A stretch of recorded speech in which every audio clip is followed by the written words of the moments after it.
just making sure that all of my stuff is up and running as usual.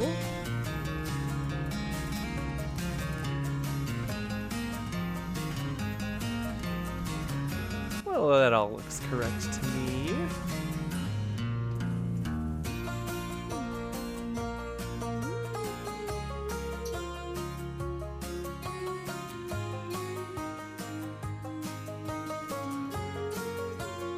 Yeah, looking good. All right. Hi, everyone. I'm JetSetSamurai, and this is another day of playing some games. So this week we were doing a thing where every day I posted on Twitter a poll of 5 games that I wanted to play this week, and you guys got to vote on what you wanted to play. And every day that poll would get smaller and smaller, so that eventually by Friday I would only have 1 game left and only 1 option to play. So today we are on that final option, and that game is Steamworld Heist. If you missed the week, Monday we played... What did I play? Why am I going crazy? I'm gonna go look. Alright, if you missed the week, Monday we played Slay the Spire, Tuesday we played Borderlands 3, Wednesday we played Undertale, Thursday we played Assassin's Creed Odyssey, just for a couple hours because I had an appointment to get to, but today we are doing Steamworld Heist. So let's get started, shall we? Alright, select difficulty.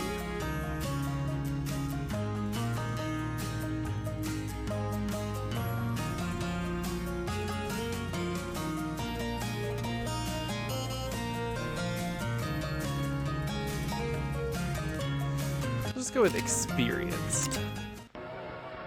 Piper Faraday, notorious smuggler and occasional pirate, is having a rough time.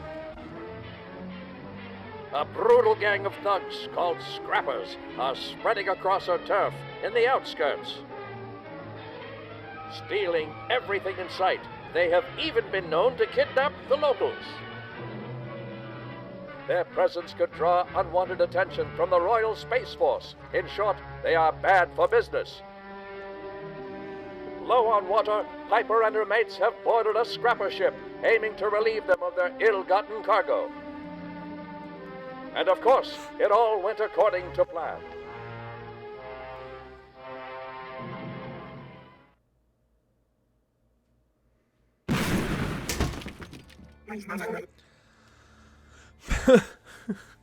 It all went according to plan.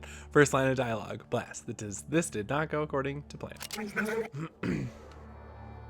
I just realized I didn't test my alerts to make sure they were working, so let me just do that quick. Because I don't know if any of you have tried to use Streamlabs with a streaming software that's not Streamlabs OBS, but sometimes they just turn off.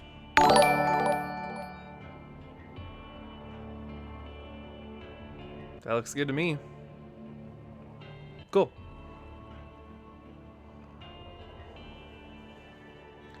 You will notice right underneath, right here, there's my September subscription goal, which is at a 9 out of 10 with 2 days left to go.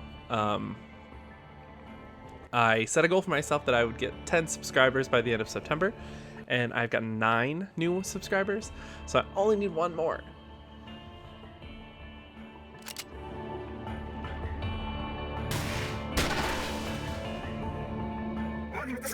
So we're going to try to get that today, because I don't stream on the weekends normally, but I do still also have Monday to stream on as well. The 2 days is a little bit misleading because Monday still counts.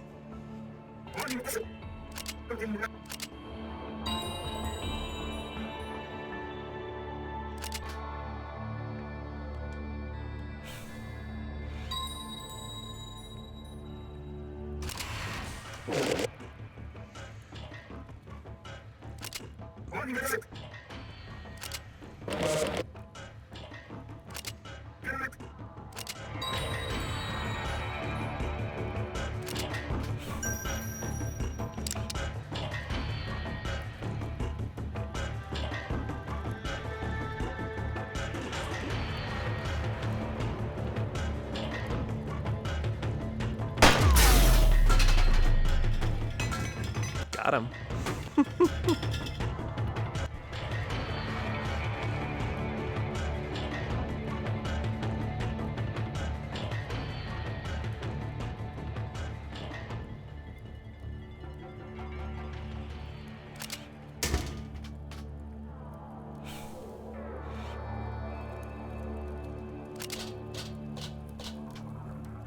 This is kind of neat. So I've only ever played the 2 Steamworld Dig games.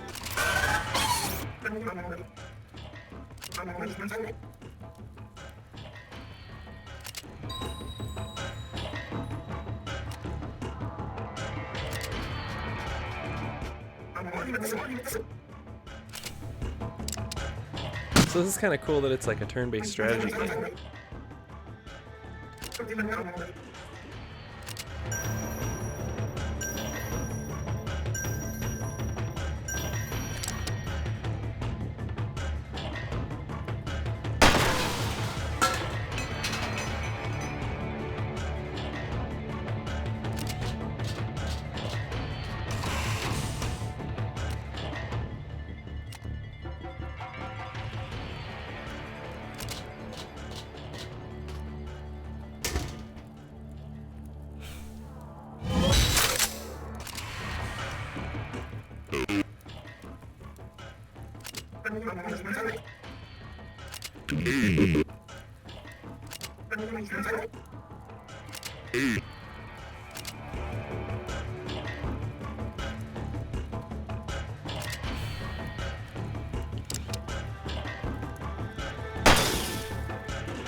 What's his gun like? Oh, it's like a shotgun? Let's get real close then.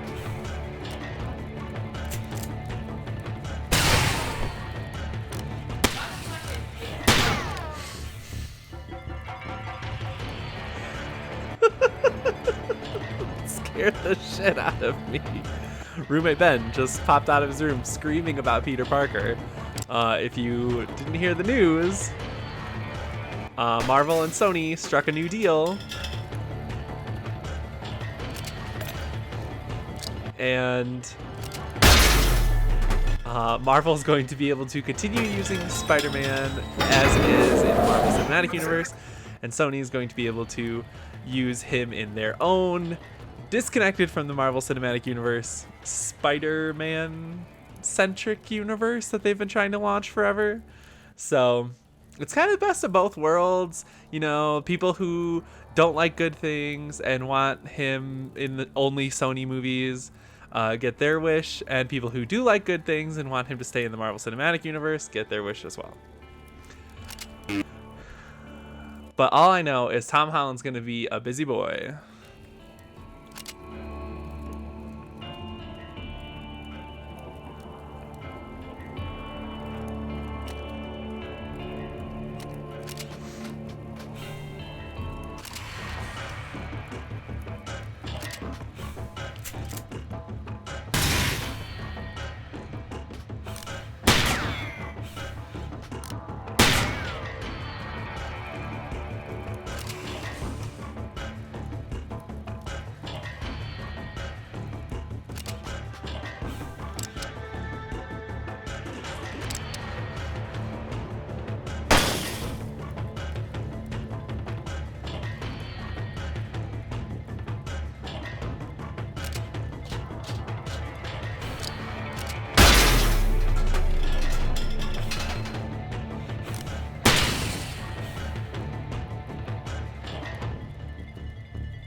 I got a hat.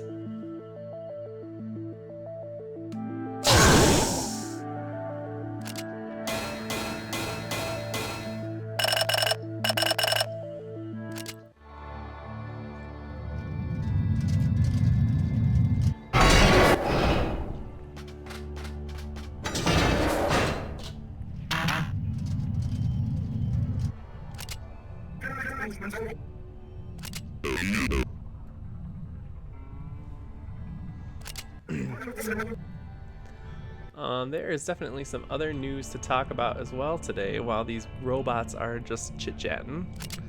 BoJack Horseman getting final season 6, getting split into 2 parts. Part 1 is coming out at the end of October, and part 2 is going to be coming out in January, and that'll wrap up that show. If you guys have never watched BoJack Horseman, please watch BoJack Horseman. It's very good.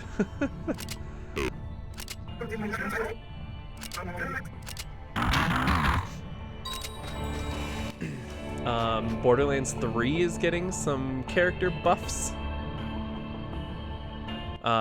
Everyone kind of hated Zane for a while because of how weak he felt in the end game, but it looks like they're pushing an update to fix that and make him a little bit more viable.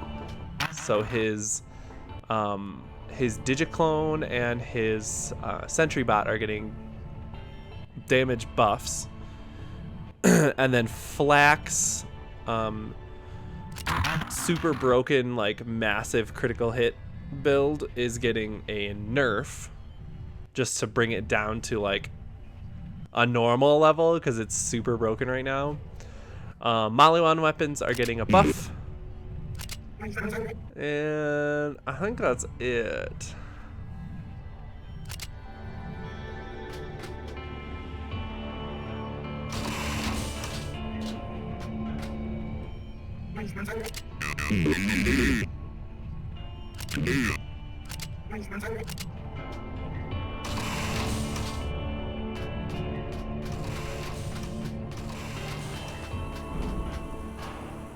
But yeah, very cool stuff. It definitely seems like they're treating Borderlands 3 as more of a live service game, especially with the big event that they're starting next month for Halloween,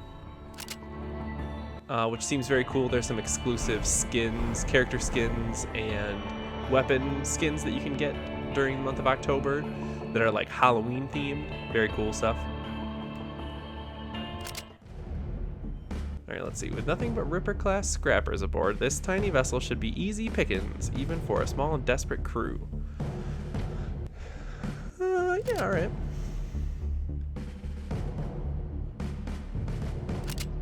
Oh, I can equip a different hat. Who's the boss? You're the boss. Ben's the boss.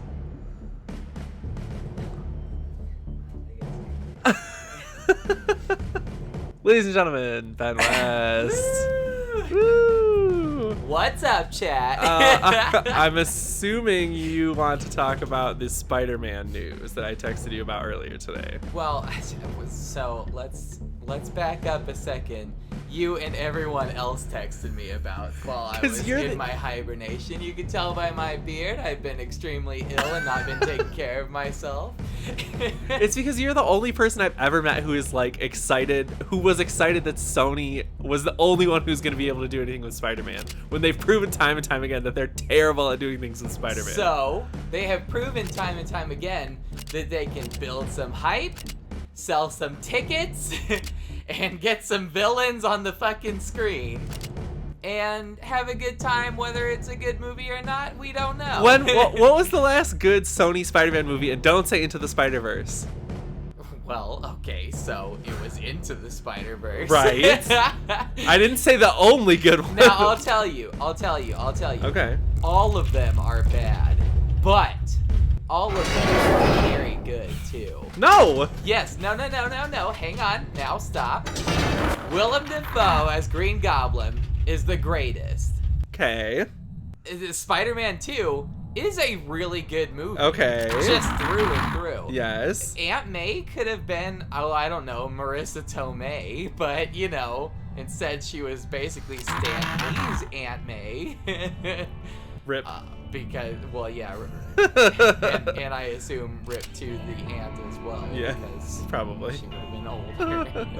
But the point is, the only thing that really irks me about the original trilogy is Topher Grace.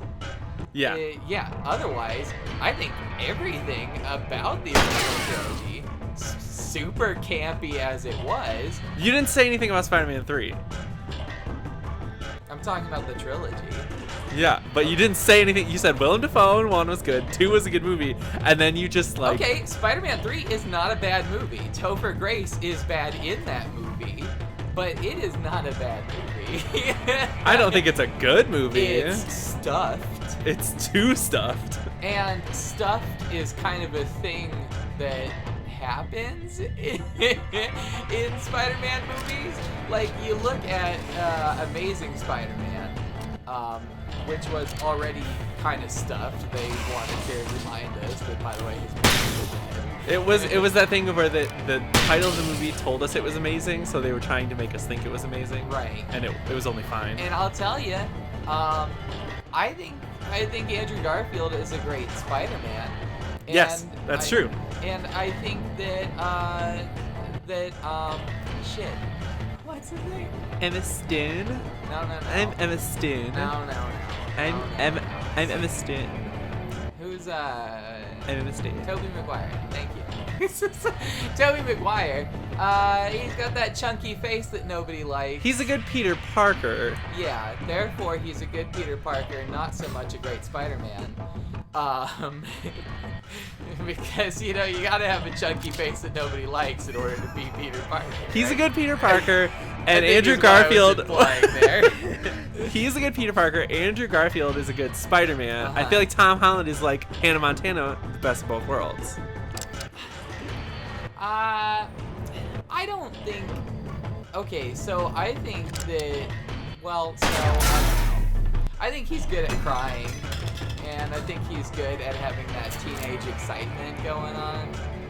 I don't know. He's okay. I think that he's just. I think that he's just had some. I think the MCU done fucked him up. You know what I mean? Like, I think that his 2 movies both very strongly rely on Tony Stark. And that's what annoys me about him being in the MCU. Okay, is that- let me first clarify. I have not seen Far From Home, so I can't speak to that movie. But you are correct on Homecoming. Right. Although I do think Homecoming was a great movie. And I'm not going to spoil anything about Far From Home. I'm just saying, I like Spider-Man to just be a great superhero by himself. I don't like Tony Stark. Okay, there, I said it. And I'm glad that he's dead. There's a spoiler, not from Far From Home. If you haven't seen Endgame yet, it's your fault at this point. Wow. But I'm just saying, Victim blaming. There you go. I think Iron Man 1 was a great movie, and everything else that Iron Man does since then isn't all that great. And so there you go. That's what I'm saying. I'm just saying, I don't need him in my Spider-Man movies, and I don't need Spider-Man to not be able to function without his love for Tony in the world. You know what I mean? That's all I'm saying. I'm just saying. Spider-Man's perfectly fine without Tony. It was perfectly fine with him before Iron Man 1 was made. And he'll be perfectly fine without Tony again in the future. And all I'm saying, chat, I'm not necessarily saying that Tom Holland in the MCU is a bad thing. I'm just saying I don't want a third Spider-Man movie where Peter just thinks that he can't do anything without Tony's help. And that's all I'm saying. Okay, so do you think that this New Deal is a good thing? So, yeah. Because I think that Sony has a lot of really great characters under their thumb that MCU can't use anyway. And if they're gonna be making these movies, they might as well put Spider-Man in it, because Spider-Man is what makes these other characters great. So therefore, if you're gonna keep making Spider-Man world movies without Spider-Man, you might as well have Spider-Man. Right, and that was their plan, was that they were just gonna make. And that's all I want too. Like, you know, because like when they said that they're making a Venom movie, I'm like, okay, awesome, great. And like you might have remembered, there were like rumors that maybe Spider-Man, like, and I think they actually did just a quick little cameo with Tom Holland in it, but then they weren't allowed to use it. And so it's like, I think that that's like where a lot of this pushback could have come from in the first place anyway, was Sony was gonna say, you know, why do you get to keep using Spider-Man, but we can't use him, you know, and all this kind of stuff. Just subjective thought here, but I'm just thinking, you know, that's probably where a lot of it is. Venom did kind of struggle. Yeah, and I think, I get that they want to use these characters that they have access to and that Marvel doesn't really want to use, that are inextricably tied to Spider-Man, like Venom. And now yesterday they announced that they're trying to make a Madam Web movie and like Silk and stuff like that. And that's fine.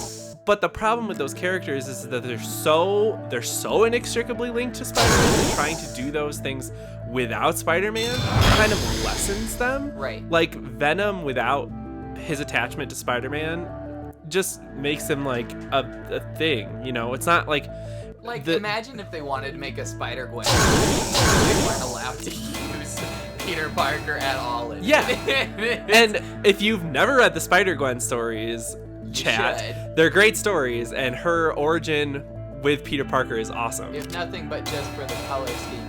So good! So good. Who knew? White plus black plus pink plus Blackpink. Blackpink.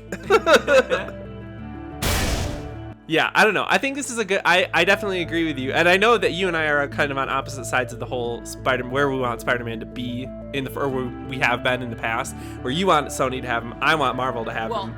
And I never really conceived an idea that they could both have them. Right, me either. Which, yeah, I know. I don't know why that seems like such a fucking like out there possibility. Here's why it seems like such an out there possibility, and it's because money.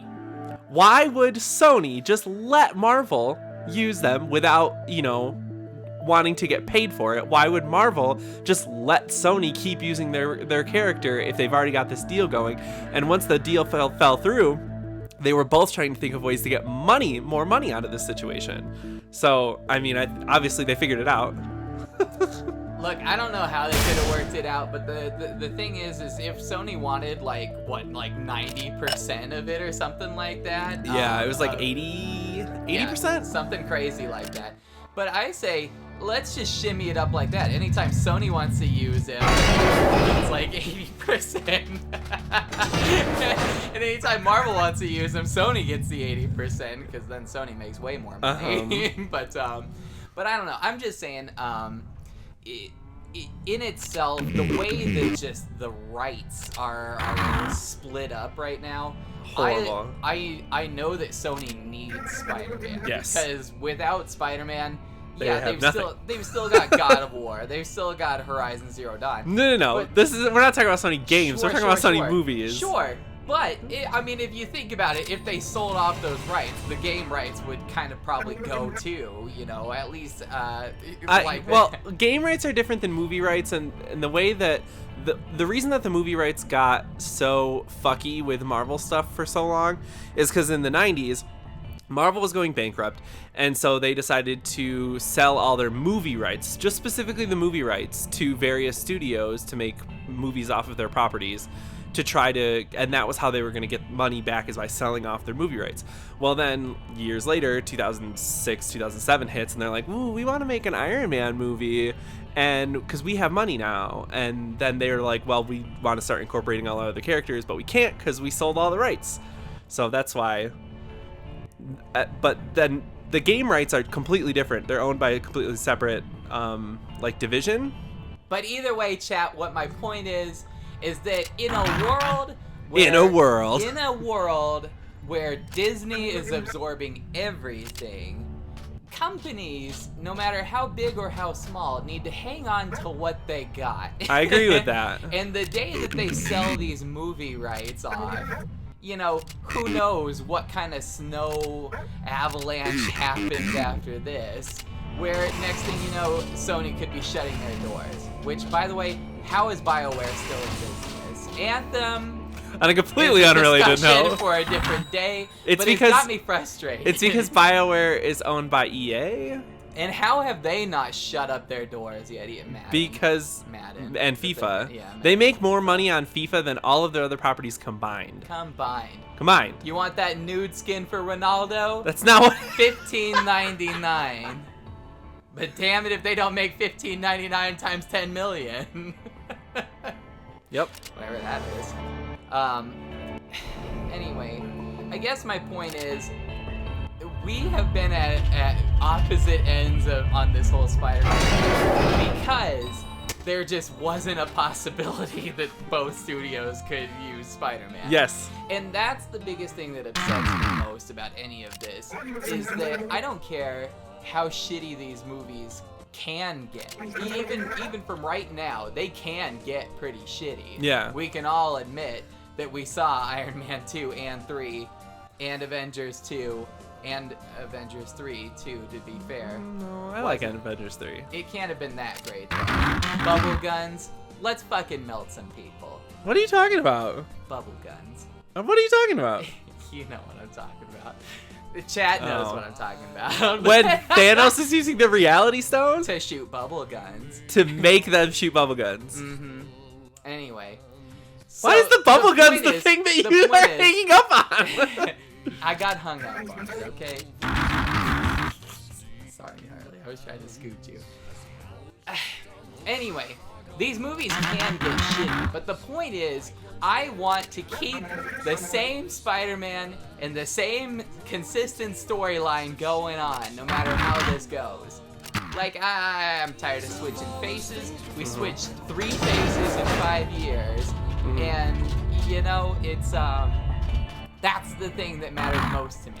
I wanted Sony to keep it because I was concerned that, you know, that it would eventually get to a point that Sony has to keep recycling a new Venom 5 years from now because these Venom movies suck, and then eventually they strike a new deal. But if Sony kept the property to themselves, don't you think that that's what would have happened eventually anyway? Why do you think that them keeping it would have prevented that?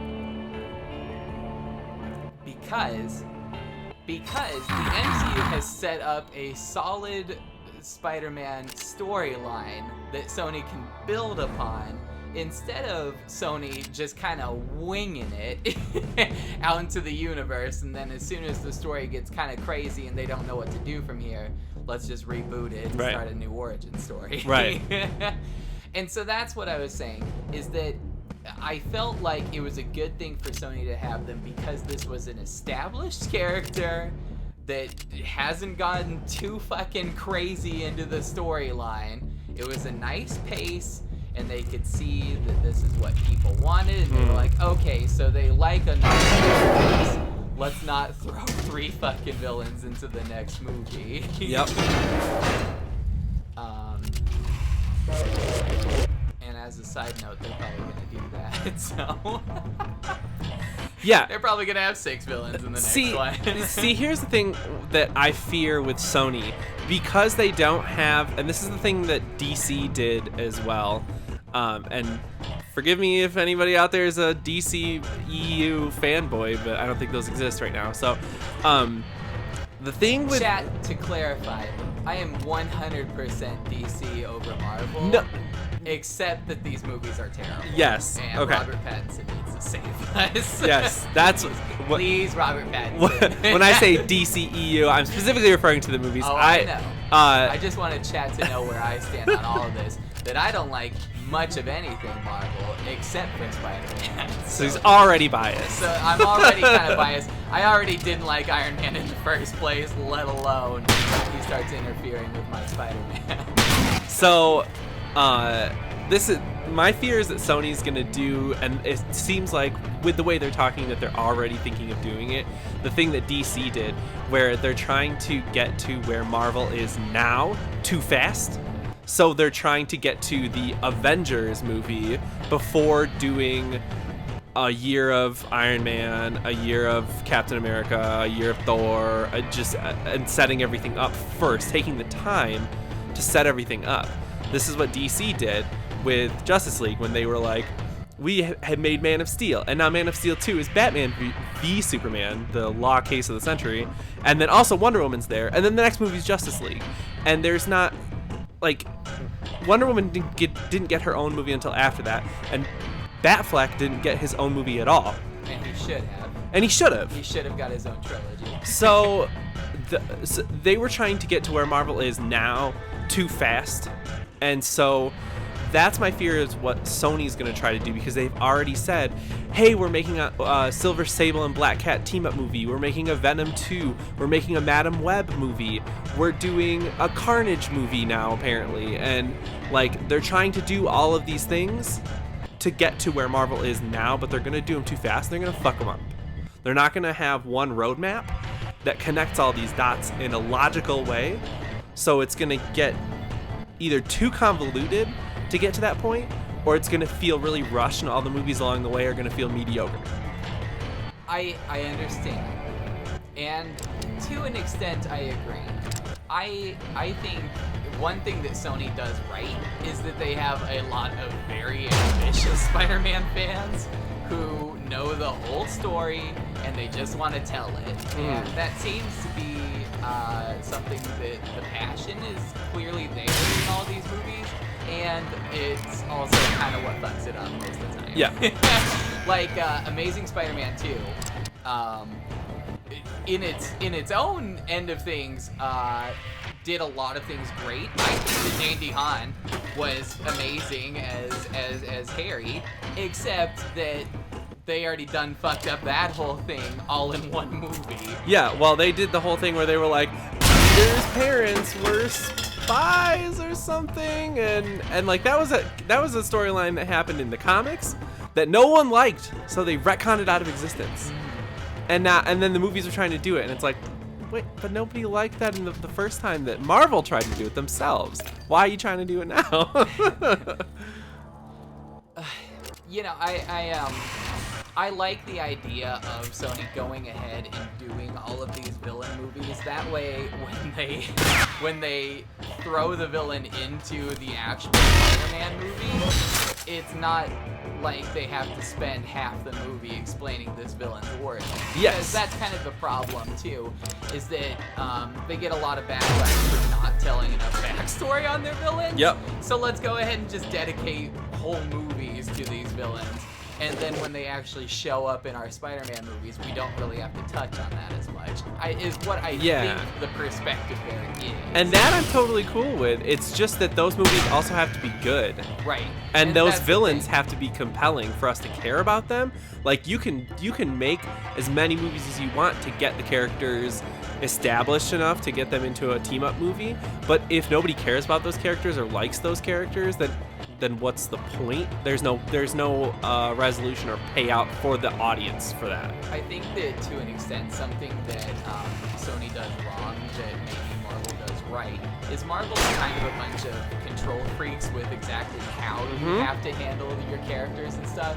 Whereas Sony, like with Venom, like Tom Hardy isn't a bad choice to play Venom, except that when you just let him do what he wants with it, it gets a little weird and a little nuts and stuff. Like maybe have a dedicated voice actor for Venom, or maybe have tell Tom Hardy, hey, don't be a wimpy pussy bitch, you know, fucking, you know, you have to play your character like this or something. You know? Also, for clarification, I have not seen Venom either. Nobody did, yeah. But it's like we got to explain this to the chat as if they haven't seen it either, because likely nobody watching this has seen it either. But the point is, everybody knows that Venom wasn't a great movie, and I think that that's, you know, an extent of why. I think Jenny Slate absolutely deserves to be in it. Michelle Williams. Here's the thing. Can we talk about why Michelle Williams is in that movie? Well, and that's the other thing too, is they stuffed it with all of these big names that are great actors. Tom Hardy, Michelle Williams, Jenny Slate, all great in other movies. But the thing that Marvel did when they started was they started giving these characters to people that weren't as well established, or like Robert Downey Jr., who maybe, you know, didn't have the greatest reputation at the time, but he was so, like, if you took Tony Stark out of the comics and put him in real life, you would just get Robert Downey Jr. So they would find, you know, the people that were such a good fit no matter how big of a star they were. Now they're not doing that anymore because now they got that good Marvel money, and so now they're getting the big names. But when you're just putting big names in for the sake of big names to get that recognition money by the mainstream casual audience, it doesn't necessarily mean that they're going to be the best fit for that character.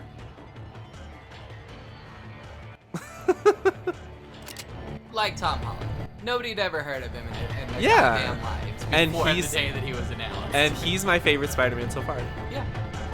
So, you know, I guess that's that. Well, also, and the fact that Tom Holland is a trained, like, dancer, like, really helps because, I mean, it's him in the suit. So, Right. he's, you know, doing all his own, like, acrobatic stuff. Spider-Man is so... I think my only okay, so here, chat, just to clarify for what I said earlier, my only sort of gripe with Tom Holland is just the way he looks in the suit, because he seems a little short for me, you know what I mean? Like, he's got that kind of, he's clearly 5'7" thing going on, whereas, like, that's what I kind of liked about Andrew Garfield, is, like, he's freakishly tall, but, like, in a Spider-Man suit, he looks really good. He looks like Spider-Man, especially when he's all, like, perched at the end of the building or something. Like, them long-ass legs of his and stuff look pretty great, whereas, you know, Tom Holland's got them short, nubby legs, you know? And so, that's my only, like, pseudo-gripe about him. Otherwise, I think he's fantastic and charming and all that, you know, and the abs. And the abs. Yeah. But, We stand the abs. Did you see that video of him on Lip Sync Battle? yeah, of course. Okay. Everybody's seen it. Every self-respecting gay man has seen that Well, video. I just think, like, my mom is the one who showed me that video. Like, everybody has seen that video. Good. It's so good. It's the memorable scene from Lip Sync Battle. That's straight up motherfucking tea.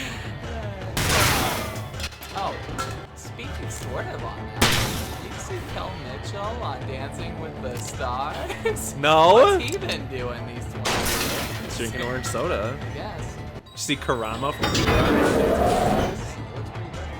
Good for him. Anyway, so I think the Sony thing is great. I think there's a lot of very good things happening because Sony was already gonna do this whole villain and anti-hero verse. They were anyway. gonna do it whether anybody wanted it or not. And we didn't want it. Nobody wanted it. Like, well, only because, like, where was it gonna go from there? Right. Like, if you were never gonna get Spider-Man again, what's the end game? Who's gonna stop all these villains? Yeah, that was their end game. Was they were like, eventually we'll get Spider-Man back, and then people would be like, wait, but how? And they'd And be maybe like, the villain all along was just Sony's plans for these movies. With no intention I of mean, having it's Spider-Man. kind of similar to, like, think about it that way. It's kind of similar to their take on, like, how they're establishing this movie universe in the first place. Is they're not really thinking about the long-term goal or the roadmap. They're just going for it and seeing what happens. And so that's what I think is both so brilliant about how this all worked out, and a little bit scary too, because it's like, what was the plan if this didn't happen? You know? So I think these Sony movies can be fantastic now because they don't need to be Spider-Man and Venom movies. They don't need to be Spider-Man and Black Cat, but they could be Black Cat and then just have 10 minutes of Spider-Man in them. You know, like something that I think one of the only things that Suicide Squad did great was 3 minutes of Batman showing up to beat their asses and throw them all in jail. And it wasn't a Batman movie, you know? It was just explaining, oh yeah, this is how our plans got thwarted at the end. And so, if just at the end or at the middle of these movies, Tom Holland just shows up, fucking throws some webs at them, foils their plans a little bit, and then, I don't know, gets blown out of a building or something, and the story continues. It would be great. That would be fine. I'd be totally cool with all of this. It would be a treat for the audience. It would be what would sell tickets, because nobody's gonna go watch Morbius, Jared Leto. Oh yeah, God, I keep forgetting they're making a Morbius, the living vampire. Oh, and it's already mostly filmed. Oh, so that Jesus one's happening. Christ. And, you know, with no Spider-Man and with no Blade, what was the plan? I don't know. How do you make a fucking Morbius movie and not have Spider-Man or Blade? I don't know. So you gotta have either Tom Holland or Muhammad Ali come in there. Mahershala Ali. That's what I said. And he's gotta come in there and stop that fucking vampire, or else we just got endless movies of just vampires just getting stronger by the day. And nobody to stop them. That's exactly. the thing. You gotta have a hero to stop these villains, Sony. And Sony is both the hero and the villain in the end of this story. So there you go. But I don't know. I mean, it's good for Marvel too, because their movies were definitely gonna suck without Iron Man or Captain America or Spider-Man in them. So. I love that you just have zero fucking faith in Marvel. I've got faith in Benedict Cumberbatch, and I've got faith in Thor as long as he's directed by Taika Waititi. Otherwise, not so much. So there. That's all I got. But that's not all I have, because the rest of the MCU movies seem pretty great too. But sort of. Like, I'm not excited for the movies I've heard of, and that's kind of where I'm going with my train of thought with this, is that now that and again, if you haven't seen it, it's your fault. Now that we don't have Iron Man or Captain America, and for a bit there we didn't have Spider-Man, we have who? We have Wanda. We have Doctor Strange, who, I mean, it was a trippy movie, but was it a sustainable movie franchise? Probably not. I think so. They could do so much with that. They could. And they didn't. Well, I mean, like, in the future, like, obviously his first movie has to be an origin story explaining who he is, because the concept of just a straight up magic user and the way that magic is presented in the Marvel universe is a little bit different and maybe not as palatable, especially with the whole alternate realities thing. I'm just saying, when you ask a casual Marvel fan, what superheroes do you like the most? They're gonna say Spider-Man, they're gonna say Wolverine. These days, you'll hear them say Iron Man, but I bet you fucking 15 years ago, you wouldn't have heard them say Iron Man. And it's just like, you know, there's the popular ones from the 90s, and most of them either weren't owned by MCU, like X-Men. And Fantastic Four characters and stuff, or, you know, it was Spider-Man, which also wasn't an MCU character at the time. I'm just saying, Doctor Strange is somebody that you don't really know about unless you actually read comic books. But here's the thing too, contrary to that point, nobody fucking knew who the Guardians of the Galaxy were. Right, and that's another one of my points. The thing is that it's hard to get hyped about people that you've never heard of.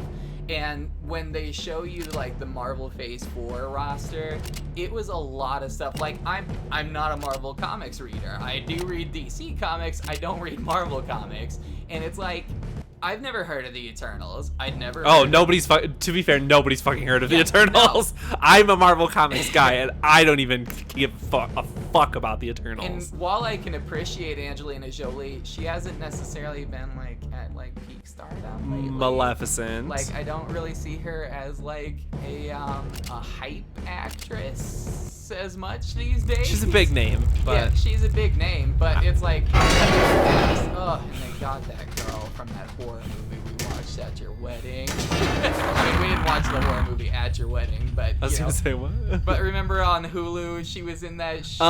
Yeah, movie? with the people and she's in the Eternals, and she was the worst part of that movie. I mean, there was a lot of bad parts about that movie. I'm just saying, that's a face I can't forget as a terrible part of that movie.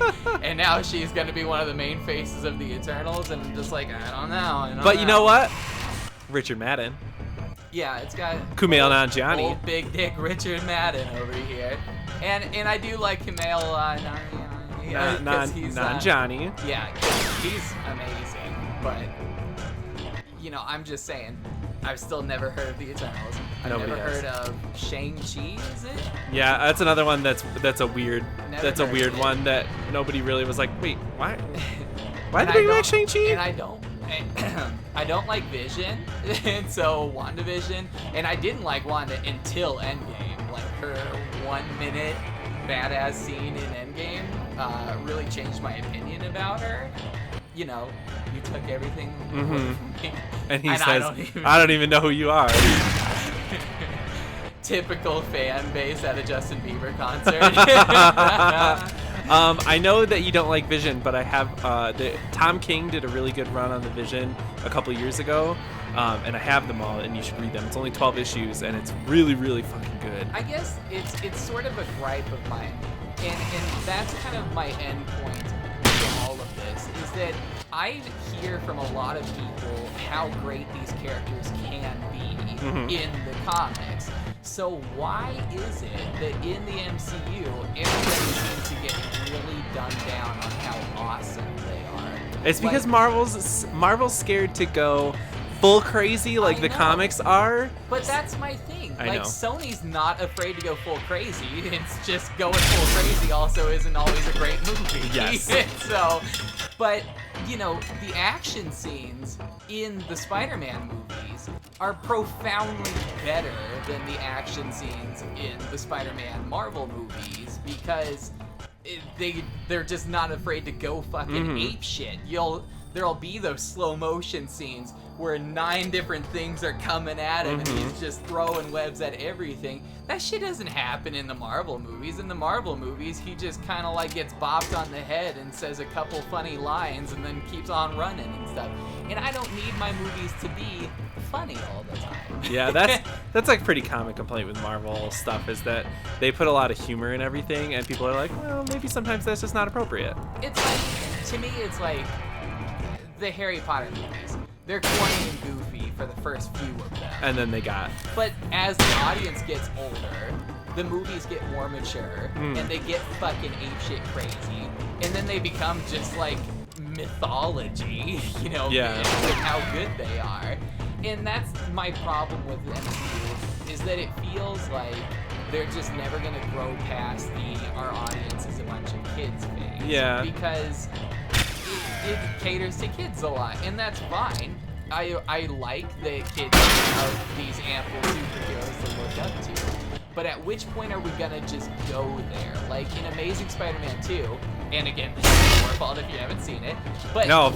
Gwen gets fucking pounded on the floor, fucking dead, right there, gruesome, awful. I had goosebumps like crazy. Not a great movie, but that scene was so impactful, you can't forget about it.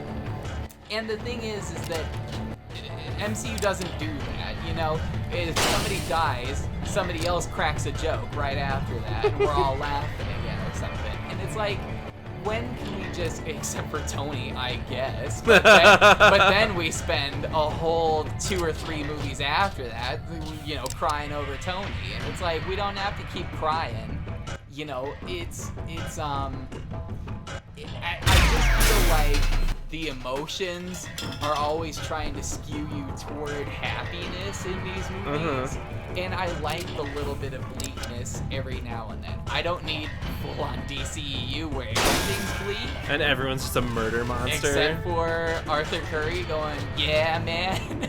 Also, I haven't seen Aquaman. Nobody did. But, I haven't seen Aquaman. I have kind of given up on the DC movies as well. Love fair. the comics? Yeah, I don't know. But Robert Pattinson, let's say this. Jonah Hill, just take the deal. Take Just the do deal, it. Jonah. Just do it. We need you. Batman needs you. Gotham needs you. Gotham needs you, Jonah Hill, and you know it. And I know you're watching right now. Yeah, Jonah. Jonah. Watching Twitch Superstar. I know that's you, Guy Agenda. I don't know. I guess I'm just saying, it's not that I don't like the positive messages in these Marvel movies, but it's just, I feel like trying to constantly keep a positive message is downplaying how badass a lot of these characters allegedly are. You know, like, Black Panther was a great movie, but was it? Or could it have been more intense? Could it have been just fucking crazy? I don't know. And we'll never know. I mean, it was basically just the story of the Lion King. But, you know. I'm just saying, when Captain Marvel came in Endgame and beat the shit out of Thanos... That's pretty awesome. That was awesome. But she had an entire movie where she was not awesome a single time. And she was at the end of Infinity War, was it? Where she shows up? And she was not awesome for that either. Oh, wait, no, but she just shows up on the little thingy. Yeah, never mind. I'm daydreaming about how she shows up at the end of her own movie in Endgame. But anyway, point is, they set the points where they want you to think that Scarlet Witch is one of the most powerful characters in the entire movie, and yet she won't do anything at all the entire movie to suggest that she's as powerful as she is in the comics. And that's what I'm saying, is that if MCU is going to keep trying to introduce new, apparently all-powerful superheroes, then when does it get to the point that we finally start demonstrating how cool these characters are and how powerful they are? I don't know. But Sony will absolutely show off how cool Spider-Man is when they have full control of him.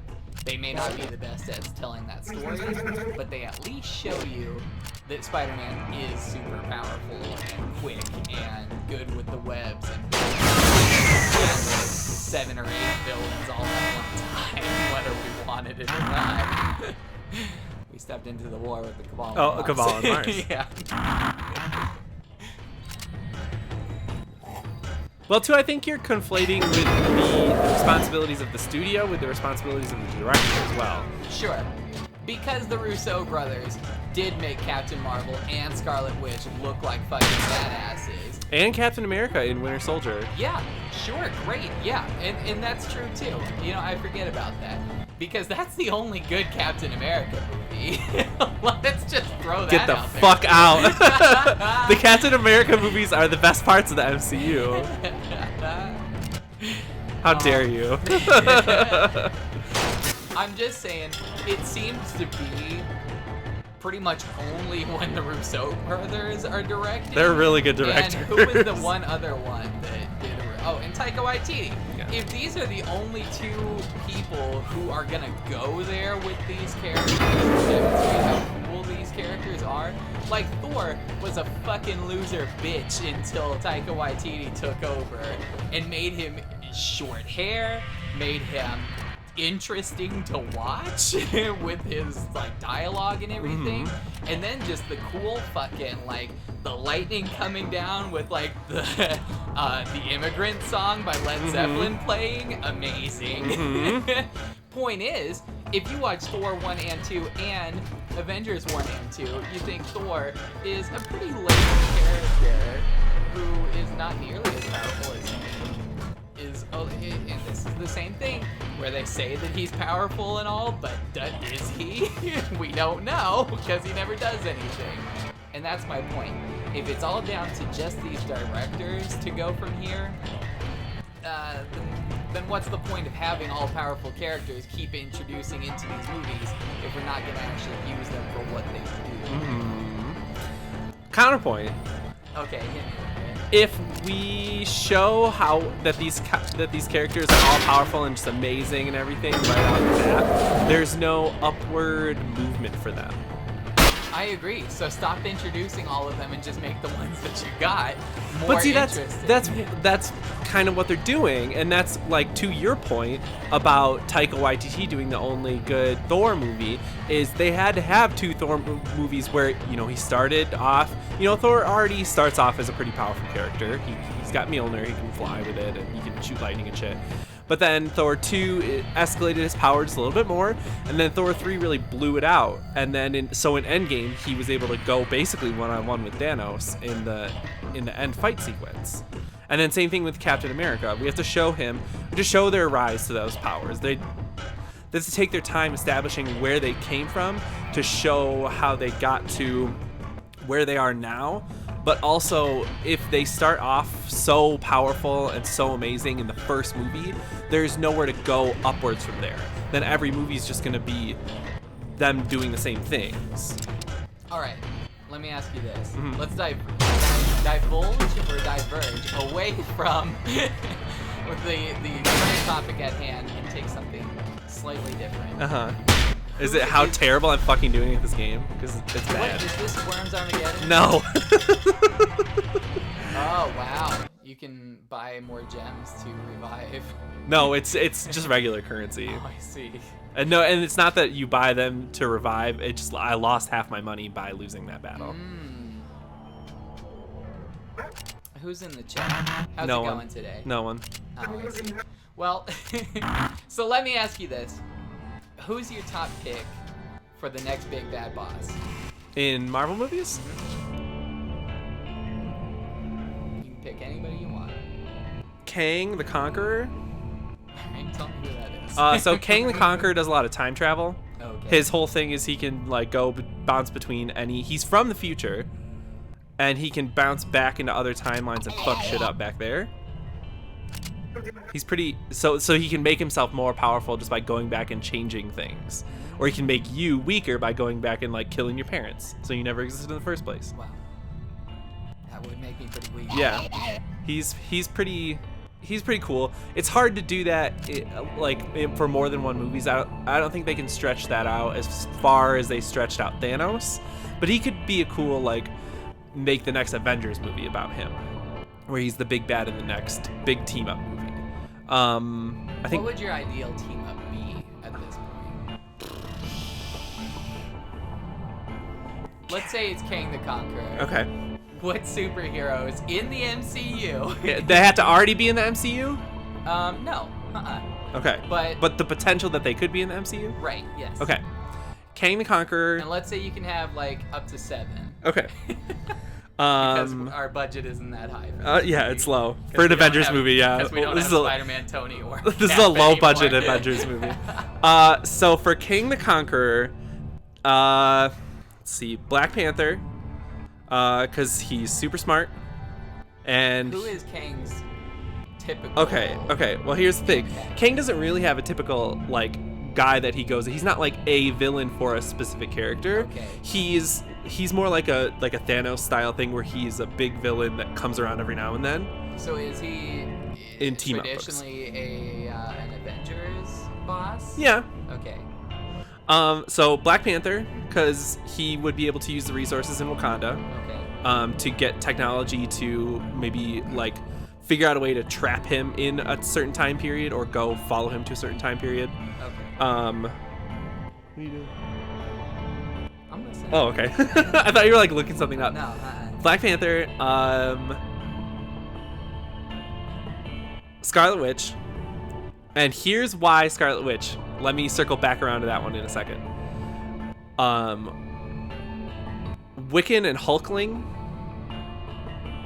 I think I know this guy. Okay, I just looked him up. Oh yeah, that's Kang. So Black Panther, Scarlet Witch, Wiccan, and Hulkling have to be a pair because they're. Who is Hulkling? So Hulkling. Is this No, he's not actually related to Hulk at all. Oh. So he's not a baby between. No, Ed Norton, Liv no. Tyler, I'll pull up a picture of him, and I'll explain to you what Hulkling's whole deal is. Hulkling. This is Hulkling. Should we just change the name of this Twitch stream to talking about Spider-Man? Yeah, this is Hulkling. Okay. So he's half Kree, half Skrull, which are race All Hulk. and all gay. Oh, okay. He's half. You can tell by the blonde haircut. Yeah, and the bob. and the earrings, and that picture right there of him making out with Wiccan. Okay. So anyway, The Kree and the Skrull in the Marvel comics have always been at war with each other, and they fucking hate each other. It's just an eternal war. Well, he's half Kree, half Skrull, so he's kind of like the chosen. Like, he'll eventually unite them, but he doesn't really want that. So he's got shape-shifting powers, and he's super strong because he's half Kree, half Skrull.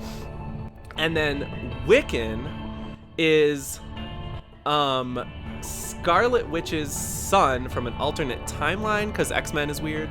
Oh, her and Quicksilver had a baby? No, ew. Wiccan is her son from an alternate future, or maybe the regular future, but anyway, he has like the same kind of powers as Scarlet Witch, where he can do reality warping and stuff like that, like magic, but it's more like a reality altering kind of thing.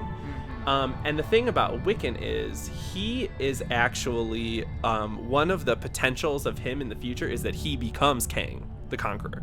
So Kang the Conqueror is him from the future, maybe, so in a if they potential defeat Kang timeline. at the end of this movie, then he just vanishes. And we're No. like, what was that? No, because Kang is a potential timeline for him if he goes full evil and gives into all his like crazy witchy powers and stuff like that.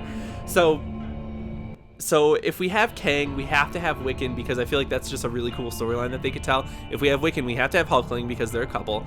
And if we have Wiccan, we also have to have Scarlet Witch because he's her son. And that's a cool story too. So we could have Scarlet Witch, this is my son, and then from the future, so how do I deal with that? And then him saying, oh, Kang is me from the future, maybe. So how do I deal with that? Yeah, how do I deal with that? How does anybody deal with that? Yeah. So, okay. So far we have Black Panther, we have Scarlet Witch, Wiccan, Hulkling. We don't need any more magic users because we have Scarlet Witch and Yeah, Jesus, you just listed all of them. Wiccan. So we don't need Doctor Strange. He can go off and do his own thing. Okay. Who is our tech? Black Panther. Okay. And our mystic is everyone else. Well, Hulkling's not a mystic. Black Panther's our tech. Scarlet Witch and Wiccan are the magic users. Hulkling's the brute strength and also... No.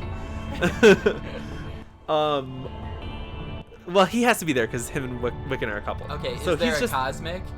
I feel like you could put Captain Marvel in there pretty safely. Wow.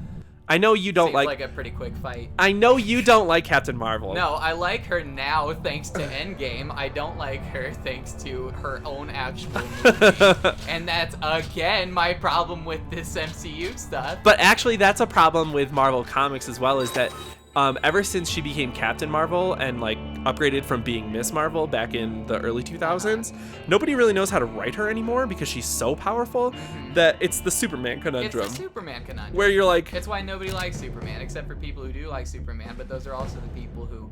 They put on the infinite lives cheats in any video game that they play. That way they just win no matter what happens.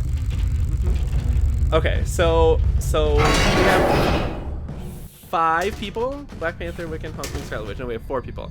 Captain Marvel would be 5. So I get 2 more options? Yes. Hawkeye. No. We do have to have a more grounded character. Right. So... Well, but that's... Actually, Hawkeye, but Kate Bishop Hawkeye, not Clint Barton Hawkeye. Wow. Yeah. Or Ms. Marvel. Ms. Marvel, the current Ms. Marvel, Kamala. With the big fist? Yeah, she can extend and elongate any parts of her body. Okay. She's a really cool character. Plus, she's just this little Pakistani Muslim girl from New Jersey, and she's really cool. I heard they're trying to cast her at the moment. Yes, they are. Because she's getting a live-action show on Disney Plus, which I'm fucking excited for because I love Ms. Marvel. So she'd be kind of the more grounded character that the audience can relate to. So what do I have? That's 6. I get 1 more. You get 1 more. Who's it gonna be? Is it gonna be an X-Men? Miles Morales Spider-Man. Ooh, dang. Because him and Kamala are really good friends. When do you think... And they were in the Champions together. This was gonna be my question for tomorrow, but when do you think that Miles Morales is gonna come along? In the Marvel Cinematic Universe? Yeah. So there's a slight tease of his uncle Aaron, who, if you watch Into the Spider-Verse, you'll know that he's Nightprowler. Spoiler alert. In Homecoming. played by Donald Glover, aka Childish Gambino. He's in that movie playing Miles' uncle. I'm only not acknowledging this because I already know. This is for you, chat. This is for you. So there's a little tease there.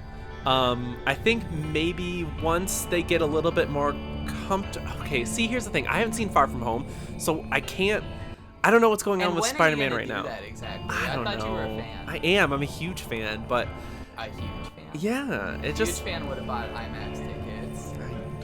I just don't like going to the theaters sometimes because I don't like people talking in Like a theaters. theater-only person. See, and I'm How not. many people were talking during It Chapter 2? The people directly behind Scott would not shut up. They were literally talking the whole I never movie, heard and I it. wanted to turn I around and never punch heard them. it. I know. It's. The only person I heard was me talking to Eli. Oh, so he's one of the talkers. No, he was just high as shit. And No, so- I'm talking about you. Oh. Well, Yeah, and Eli was high as shit. he was high as shit. Every time he gets scared, he just starts to laugh. I heard him giggle so many times throughout It Chapter 2. That's because he and I was hates like, scary movies. He can't watch them without getting high as shit first because, like, yeah, otherwise he just won't even go.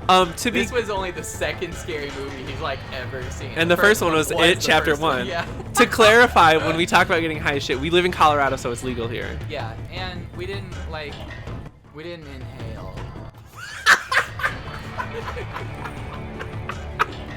Jesus Christ. We just swallowed. Right, we swallowed the marijuana cigarettes.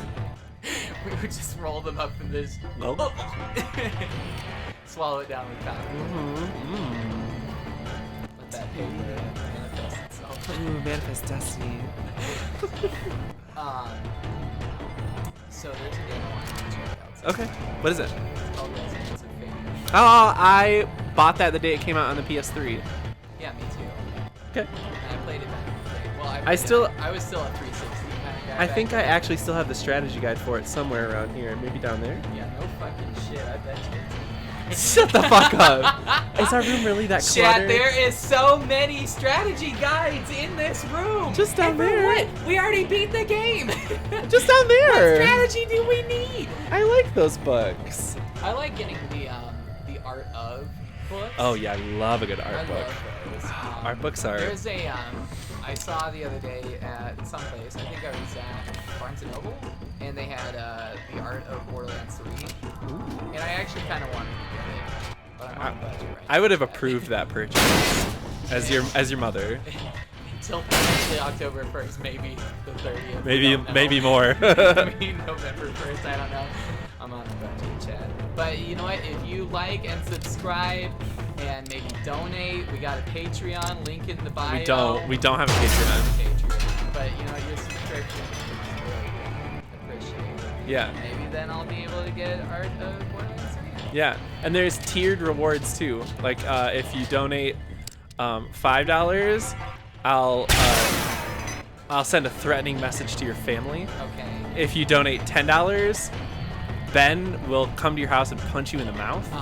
And if you donate $50,000, we'll fuck on camera. Dish out $53,000. What does the extra 3 get? Well, that I'm sure that's the only amount that I would get, so of this money. So, and Wow. You know what, chat? For just $16, You could sponsor a child in Africa. I will personally send you a bag of Halloween candy. Oh, So, see, that's cool. yeah. The fucking on camera was like Yeah, neither of us let me want to tell do you, that. I've got a good taste in Halloween candy. Like, I don't put in the shitty stuff, you know? Like, I'm not gonna send you mints. You don't want mints. I know what you want, Chad. He knows what you want. You want the Twix right and left. Just the right one. The king size one. Yeah. That's the good shit. So anyway. But yeah. That Art of Borderlands 3. I really like the Art of Destiny books. Oh, because yeah. Those have like all the OG concept arts like from before they even start fucking shit up. You know, for I got Art of Destiny Volume 2 where they, you know, they're pitching like their goals for how intense they wanted Gaul to look and stuff like that, and then like, you know, Gaul in actuality and stuff. First of all, Gaul doesn't look bad or anything. No, he looks fine. That, you know what happened. That was a really good shot. Yeah, that was a good shot. And I like the. I really want to get. Barnes and Noble has a. It's like an art of book. It's just fucking massive. It's like 1,000 pages. It's this big, thick book. It's on So the thick. big, like 11 by 14 sheets of paper and stuff. So it's just huge, and it's just got all this concept art just from like 80 years of Batman. Well, it was the 75 years. Right, the 80 is this year. Yeah, that's now. You know? It's right But, fucking now. It was a couple days ago. He's but still. 80 right fucking now. Yeah, right now. But yeah, in that 75-year edition book that's at Barnes and Noble, and it's like super cheap. It's only like $20 right now. But yeah, it's just fucking massive. And I want it. But it covers like the comic books, the movies, the animated movies, and also the video game artwork is all in there. Here's a actual, like, this is a test. What is the best Batman movie ever created? Okay. So Let me move the mic closer. So let me tell you, I have a couple answers for this. Okay. Obviously, There's only one correct answer. Well, obviously, for writing, The Dark Knight is the best. Okay. But for visuals, Batman Returns, absolutely. What were you gonna say? The correct answer, chat, is Batman: Mask of the Phantasm, the animated series I movie. didn't know we were talking animated movies. I said any Batman movie. Oh, any Batman movie? Yeah, any Batman movie. You could say Batman fucking 1960 I with like fucking Adam West with the shark repellent. That's a good one. For animated movies, I really like when they did Real quick shout out to Plummy in chat. I don't know if you're still there, but I saw you followed me the other day. Thank you. Thank you, Plummy. I think as far as the animated Batman movies, I think it's complicated, okay, chat? Avril Lavigne. I really like... There was the one, I can't remember what it's called, but it's where they had just the whole Bat family in it, and I loved it. No, wait, that's the comic. Yeah, I know. As far as comics, that was one of the fucking best right there. Death of the Family was such an intense comic line. I was reading that one live time where you have to wait every month for the new issues to come out, but I was reading all of them. I connected all these damn stories, including like the Teen Titan one and all that stuff too. That was an intense storyline. Did you ever read it? No, I read about it, but I did not read it's it. so good. I know. It was such a good story. But anyway, no, so there was an animated movie, and it had, like, Batwoman and everything in it, and, shit, you know what? Was it Hush? It wasn't Hush. Okay, Nobody was it- likes Hush. Don't watch... I like the comic story Hush. Yeah, no, don't watch the animated Hush. If chat, if you're watching this right now, don't watch Batman Hush. I know that you Is it bad? Is it really bad? It's just not accurate, and that's the thing. It's such a bad depiction of the Hush story. Dang, that's a bummer. It's just not. And nobody should watch that. If this is your first introduction to Hush, it's not good to watch. It's good to watch if you already know the actual correct story because it's like a different perspective. But it's not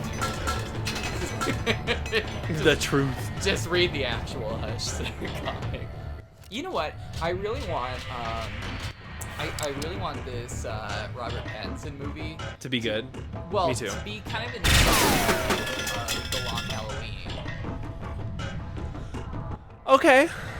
Because, first of all, that's kind of what it's already sounding like Yeah. it's going toward anyway. Mm-hmm. But that's just kind of what I want. And that's what I want them to do. I don't need them to just keep introducing Batman villains as if we've never heard of Mr. Yeah. Freeze and we don't know what he's up Although, can we please get a good Mr. Freeze movie, please? to. I mean, please? Please? He is like an intense character. It's so tragic. Yeah. Like, I just want a good fucking Mr. Freeze storyline done well in live action. Like, I know we got a ton of really good Mr. Freeze storylines in the animated series, and even in Batman Beyond, which is the best Batman animated series. Fight me. Yeah, someday I just want these Batman movies to be so good that they just fucking do Batman Beyond.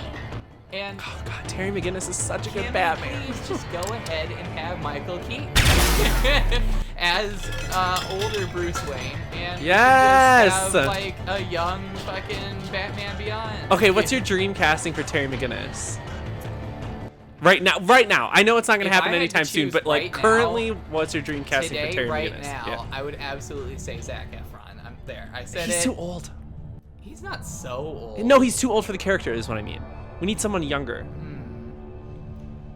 Or at least looks younger. Zac Efron, it looks his age now. And that's not a But slam. he I'm not looks slamming. this age because he's been doing more of a planetary exploration series / CrossFit series for YouTube.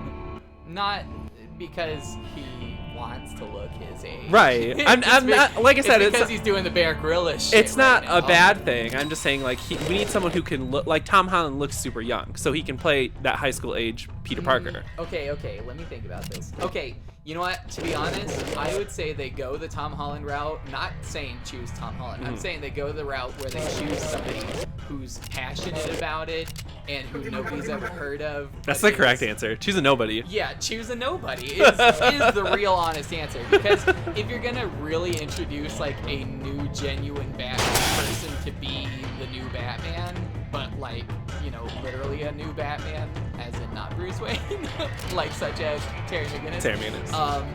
Then you should have a new actor. The way that they did Spider-Man in the MCU Yeah.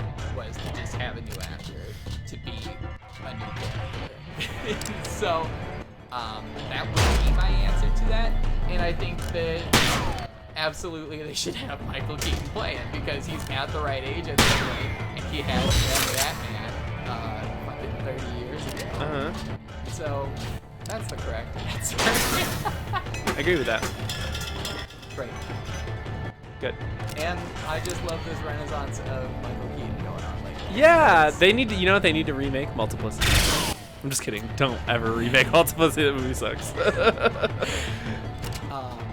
Yeah, I love Michael Keaton.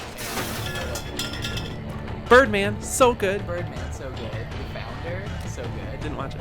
Oh, well, it's the McDonald's one. Oh. Yeah, which was a really great movie. American Assassin? I didn't watch that one either. I didn't either. Oh, okay. Well, I watched. So I it was watched more the of a first question. 10 minutes, but Of you it was saying, like, is it? It was an intense opening. Is she 10 the minutes, one? So I couldn't go past that. So. Plus, I just like He's good. He's so good as so Vulture. intense as Vulture. The scene when Is he in I haven't seen it. The scene when Peter goes up to pick up Zendaya. What's the name of that movie? Not. I mean, he didn't MJ. go to pick up Zendaya. He went to go pick up. Well, not Michelle, because Michelle is Zendaya's character. Yeah. But what was the other girl's name? Oh, That wasn't- right.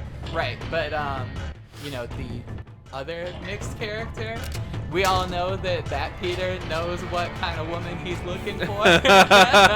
He has a type. There's nothing He wrong has a with type. that. There's nothing wrong. Yeah. But yeah, amazing. Such a good scene. Oh my god, so intense. I literally gasped in the theater. I was like, My balls were in my stomach, right? Down and stuff. That was crazy, and I want more of that. And that's the thing, is that Michael Keaton is so good.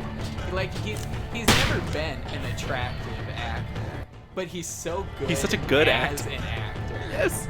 And he's just so intense when he wants to be. You remember in OG Batman when he like smashes shit? He's like, "You want to get nuts? All right, let's get nuts." And shit. That shit was so convincing as the Batman. So good. In fact, I want to watch that movie again sometime because I feel like I haven't seen it in a while. Go watch it right now. I'm going to. Okay. All right. Well, okay, bye. Ladies and gentlemen, Ben West. That was a long talk.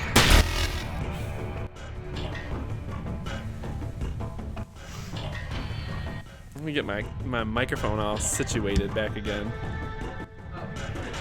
Oh, okay, wait, he's got something else to say. Residents of Fate. Residents of Fate. Oh yeah, we didn't talk about this. Yeah. I know. I want to get it. Yeah. Oh, okay.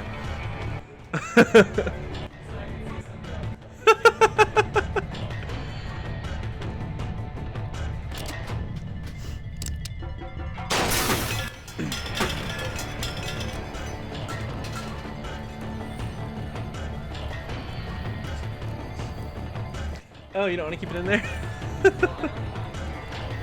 Oh, okay.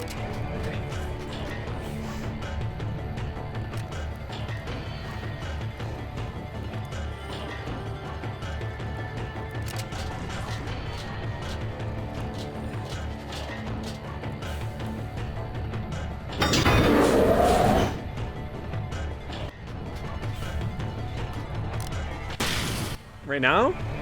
No. I mean, I'm streaming right now. Till 4? That's my schedule every day. I stream from 12 to 4. How'd you... It's like make coffee, get ready for the day, eat breakfast, jerk off, the normal.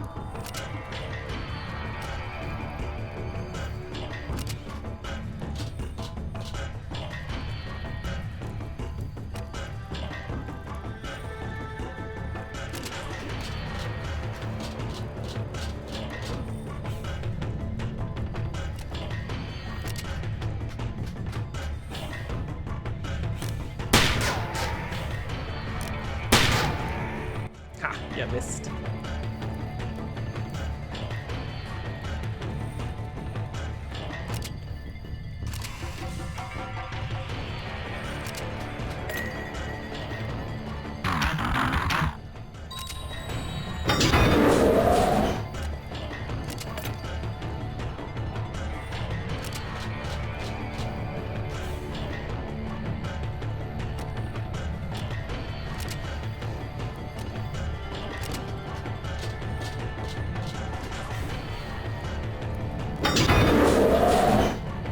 Am I finally gonna clear this level?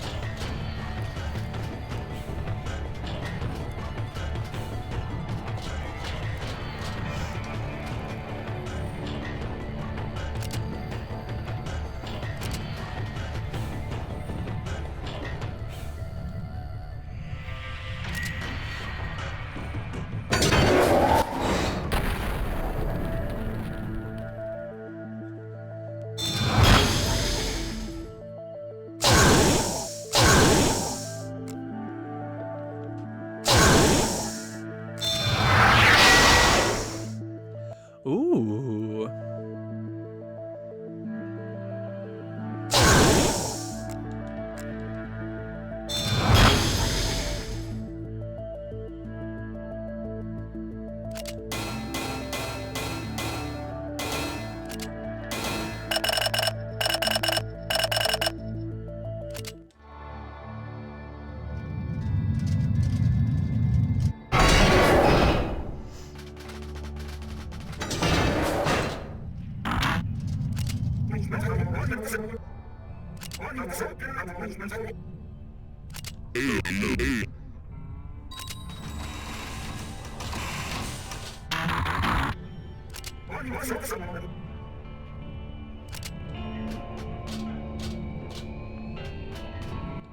Well, I got some pretty cool stuff for that one.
here.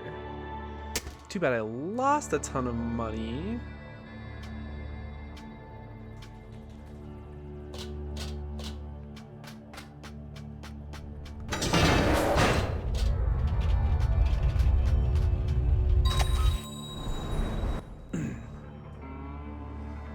What are you doing, buddy?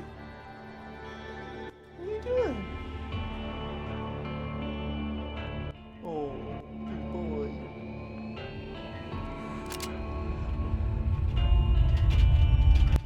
Dog has to go to the bathroom, so I'll be right back. I'm just gonna take the dog out really quick. Don't go anywhere. Be right back.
All right. I'm back. And we're going to keep going with some Steamworld Heist. There we go. Okay.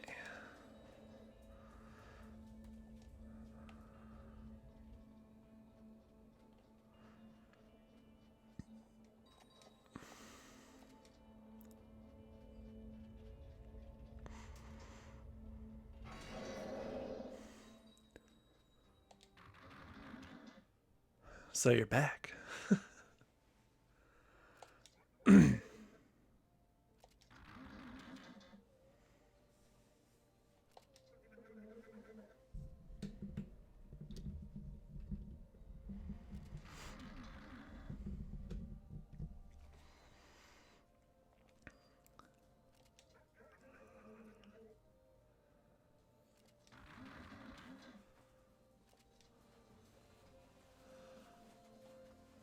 Okay. So there is some stuff for sale up here. Those are going to be random, I'm assuming.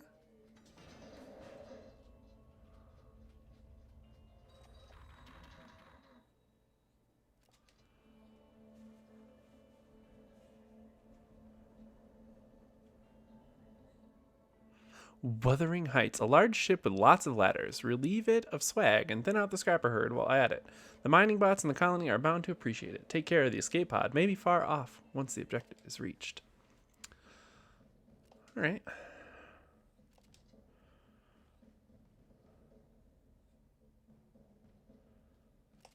Let's do that.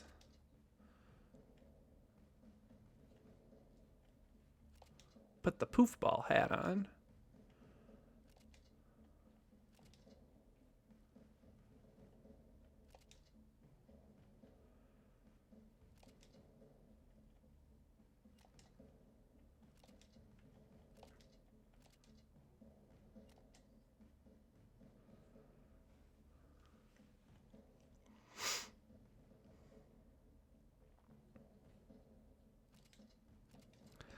So I'm going to give all my melee stuff to him because when he takes damage, he gets a buff.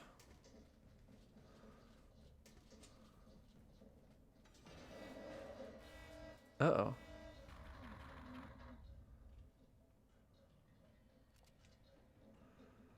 All right, well.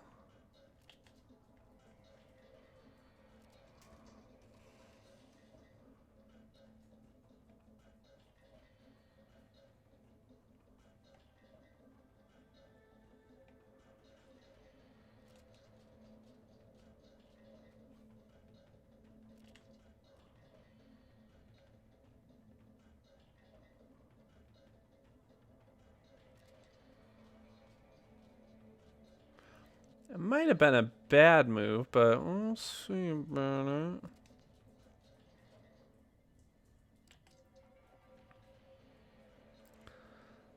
Don't think I'm going to be able to... No. Oof.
Let's see, I feel like this is it. Yeah. Okay.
What, Shelby? What are you doing? They're being so cute.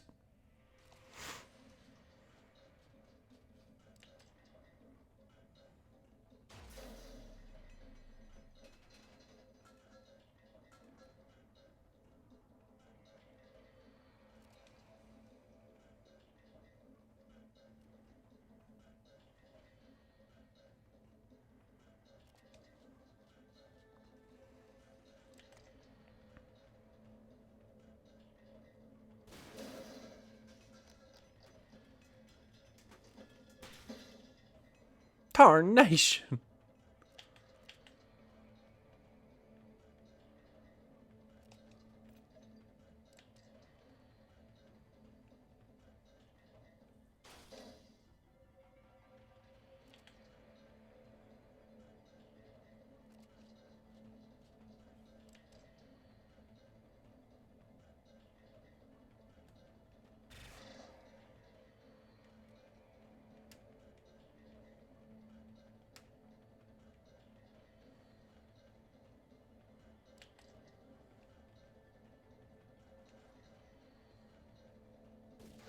Oh.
Uh-oh.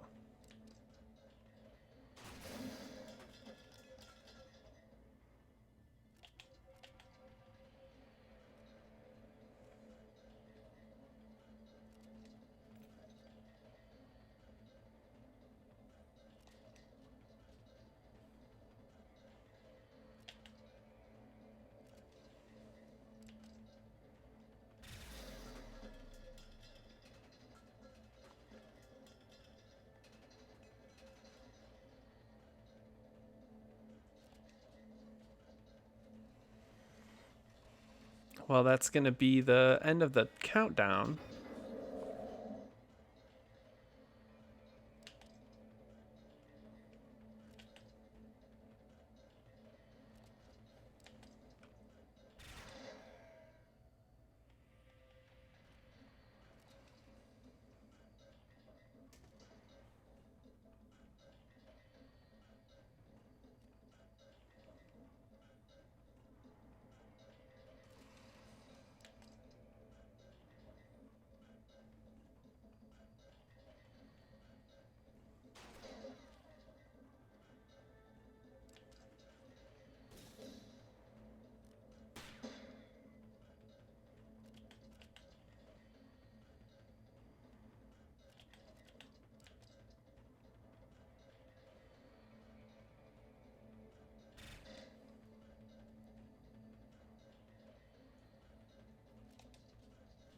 We'll just go all the way down, and then I'll just shoot upwards.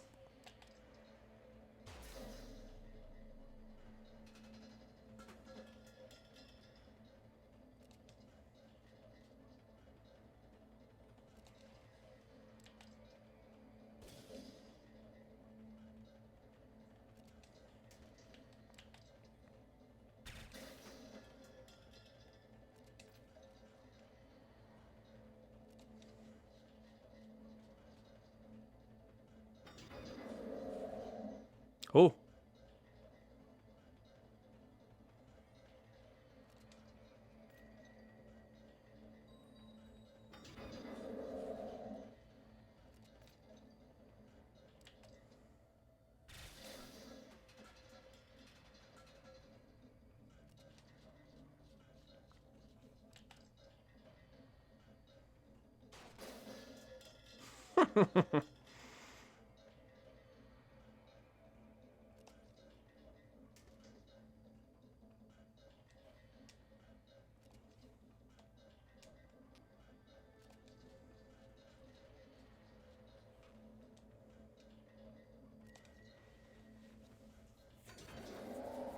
And that is all she wrote.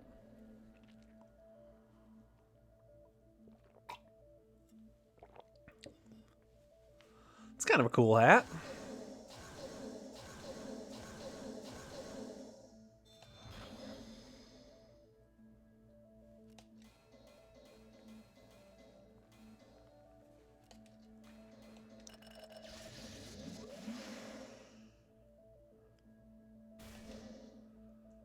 Piper inspires allies next to her, which makes them deal +1 bonus damage. As long as at least one ally is inspired, Piper is also inspired.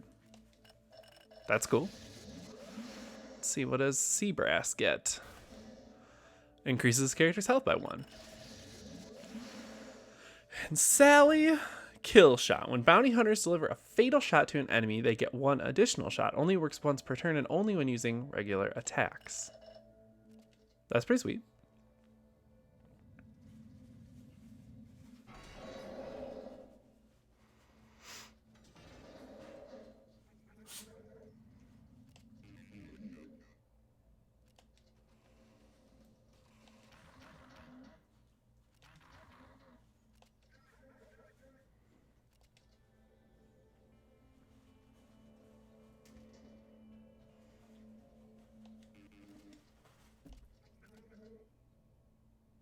On account of the smuggling and occasional stealing and such.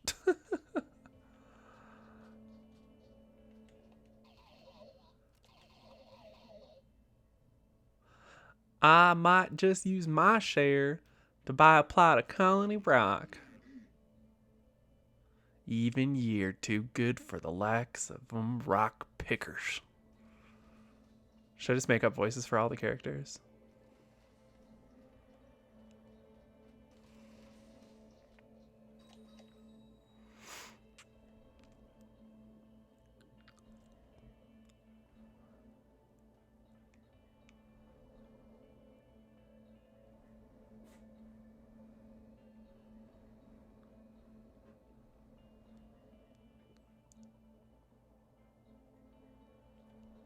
How do I get more stars?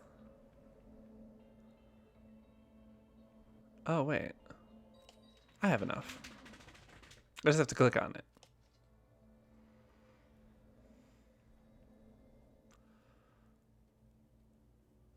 It's more or less a flying bomb. Ooh, the rumored safety of the mining colony is marred by this huge cargo base. Barge. Crusher-class scrappers protect the gallons in its cavernous hull. Make sure to bring some long-range weaponry. Yeah, I don't really have any of that yet, so we're just going to go here. See if I get to recruit a new character or something. Look at these prices. It's a steal.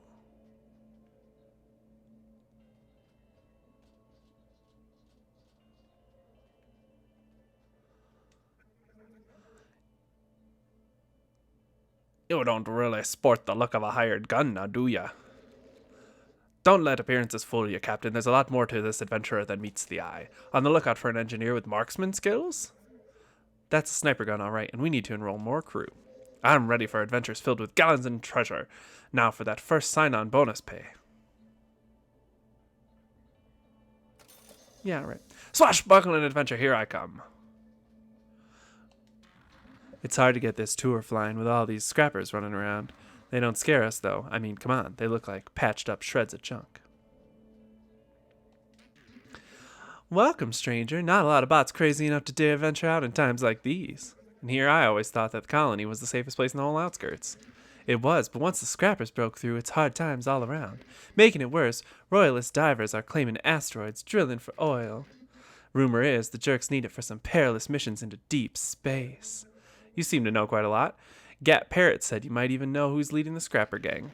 Well, usually I would, but many of my sources are too afraid to go out. I bet they'd surface again if it wasn't for a certain brutal crusher terrorizing the colony. I might be able to help out with that. Bring these cowering cowbots out of hiding. Ivansky. You look like you're prepared for anything. We're hiring if you're interested. Ivansky is strong, but important is why you are fighting. Battle must have good purpose. Well, we are fighting the scrappers from spreading out more than they already have. To help weaker bots, Ivansky will fight. But if undertaking only for betterment of self, Ivansky can just pomp instead. I need one more reputation star. Then I can recruit Ivansky.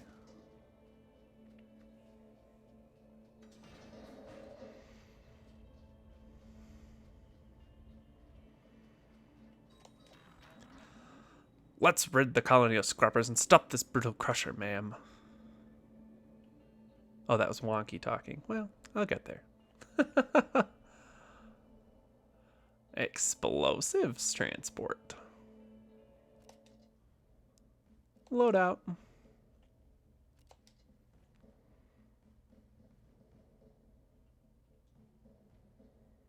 gonna bring him.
Hmm.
Hmm. Trying to ricochet it then off the ceiling, but I guess maybe they can only bounce once?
Shoot him right in the face.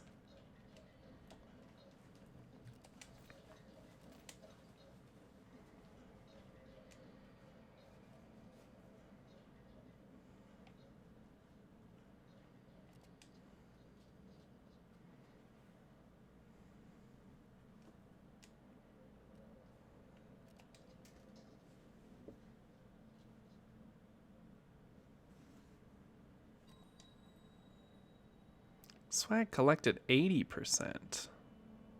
Oh.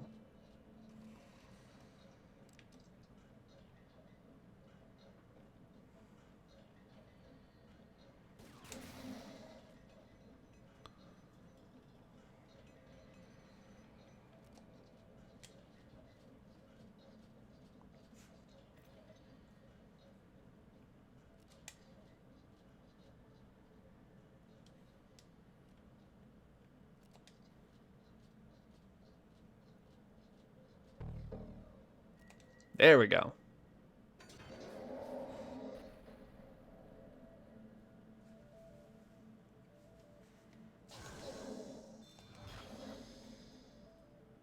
A short-range spreader of projectile fun. With multiple bites, this will surely leave teeth marks. Ooh. Shoot. Adds free action. Shoot a projectile that deals 3 damage, 2 uses per mission. Scrap grenade. Shoot a grenade with an arced trajectory up to 6 damage inside an area of impact, 1 use per mission. Dang. I got some pretty cool stuff for that.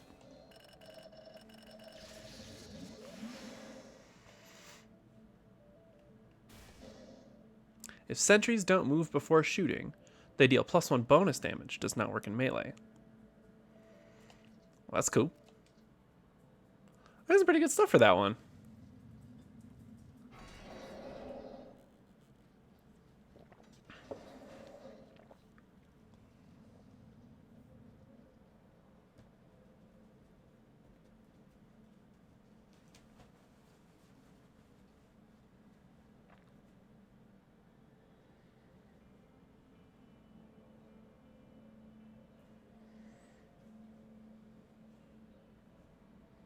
Ooh, Apex Legends is getting its first new map announced today.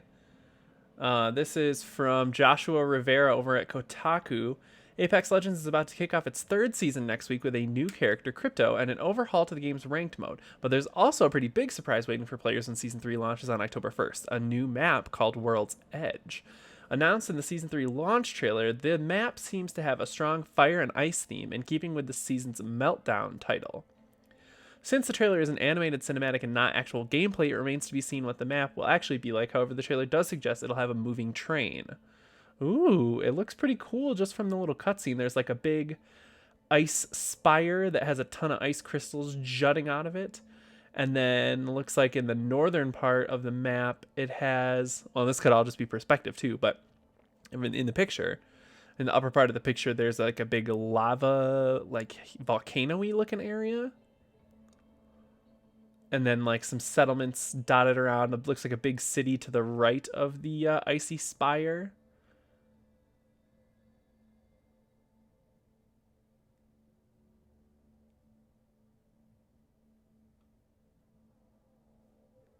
Looks pretty cool. That's awesome. Let's see if there's anything new popping out on the pop culture side of the news. Boop, boop, Stan Lee's daughter is suing his former company.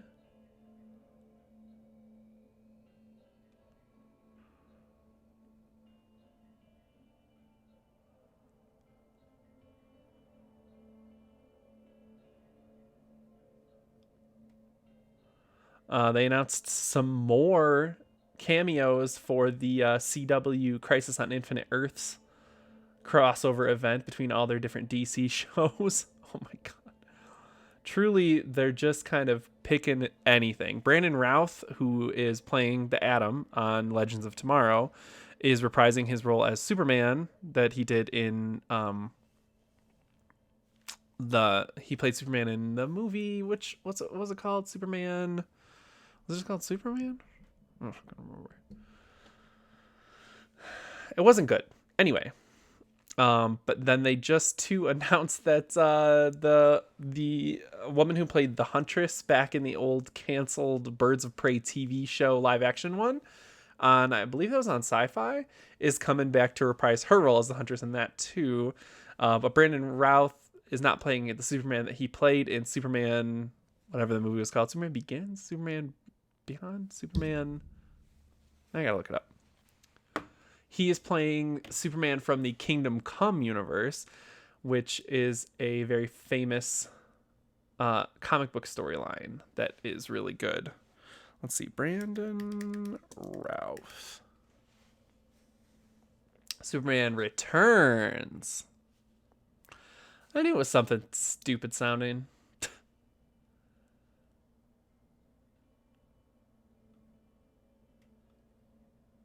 They just got everyone in this show now, which is fine. I mean, very cool. Nice fan service for live action DC nerds.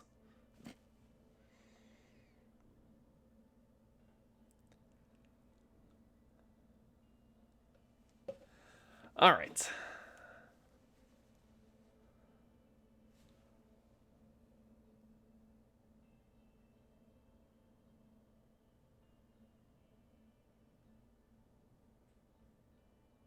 Check Twitter here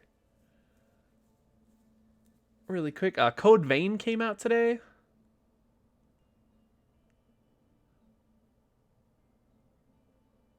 It is the Souls-like super anime, one by Bandai Namco, which is about vampires and such. I played the demo, a little bit of the demo on PS4 last week, and it seems very cool. The character creator is really intensely detailed.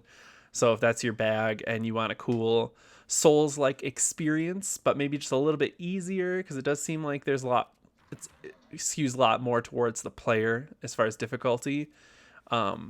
Check it out. Check out the demo. It's free.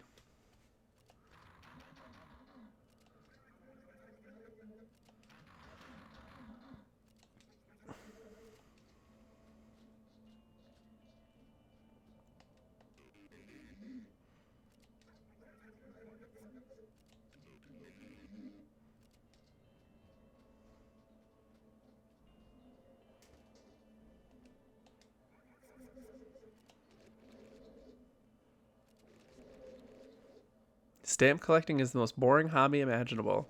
Too much like work. I really do prefer firing guns at the gun range.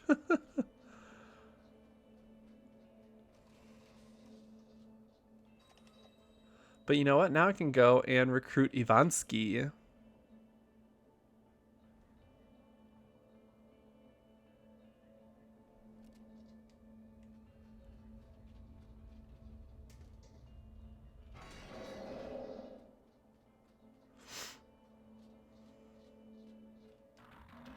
Strong Ivansky want to help those weaker. I will sail with you if you want same. Ha! Wonderful. We will have great adventures.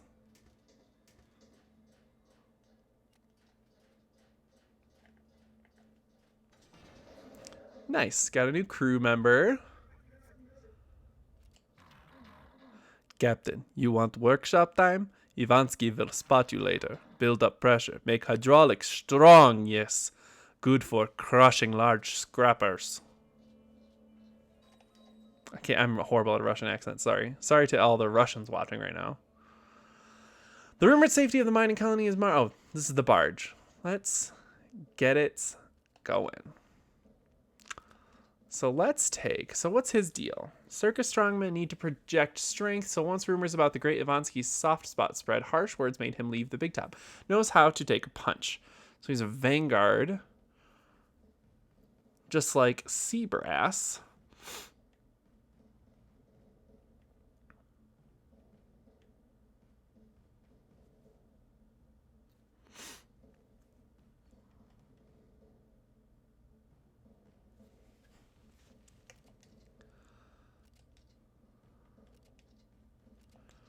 Can I just not bring the captain? I can just not bring the captain, but I like that inspire ability.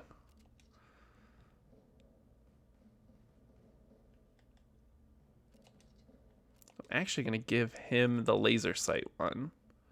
since that's like his whole deal.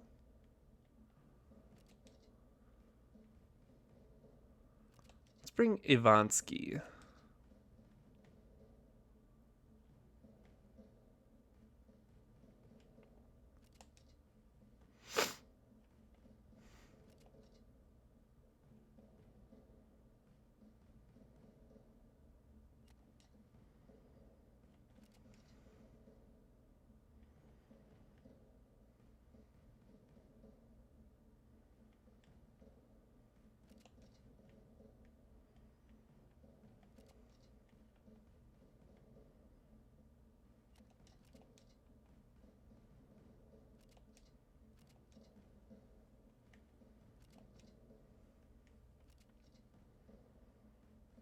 I'm gonna give him a pirate hat.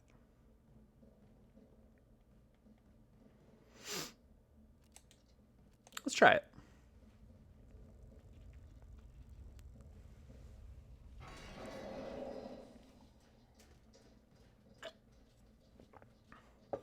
Yeah, he looks dope as a pirate. Fiddlesticks! The alarm countdown is already active. By the distinct tone, I can tell the turrets will pop out once it reaches 0. Oh, good. Turrets. Okay. So I'm assuming that red cone right there is a turret. Or it's gonna be a turret. So let's go.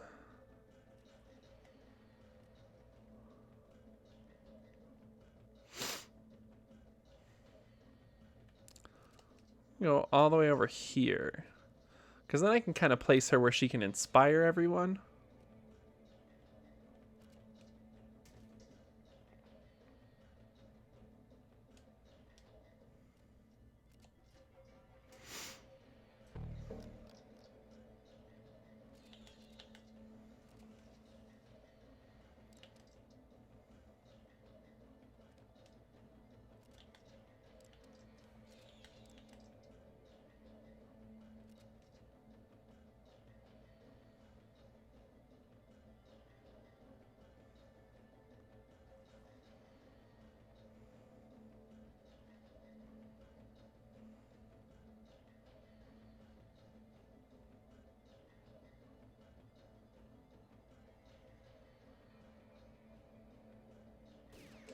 Oh!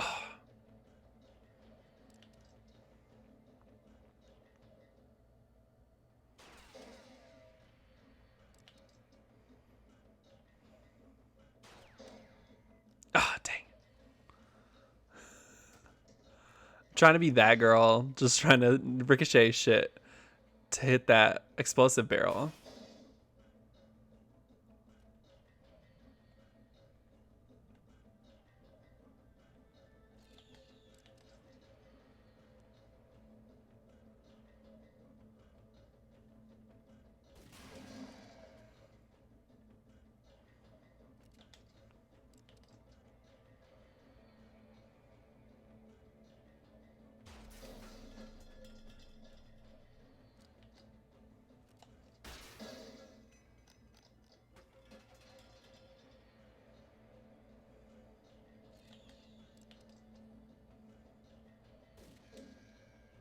God damn it.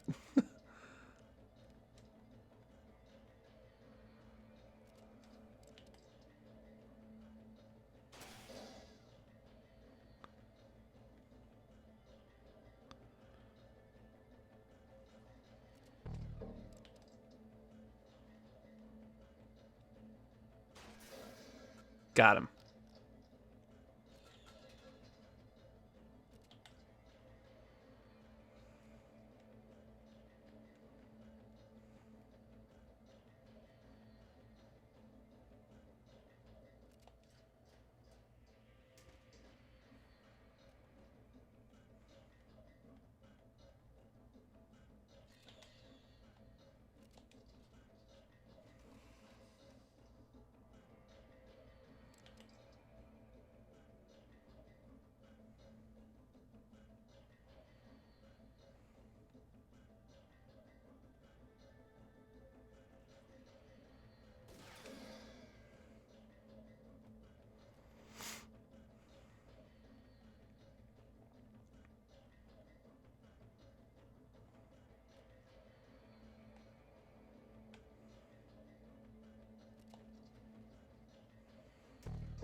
Hmm.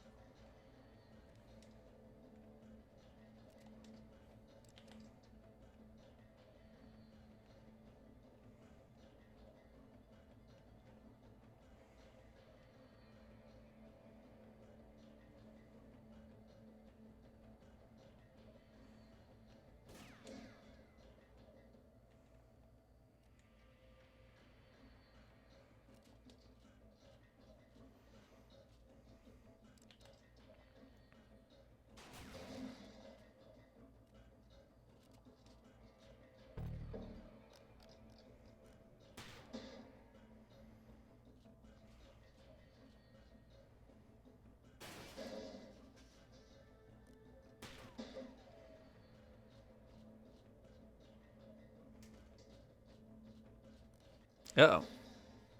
My hat.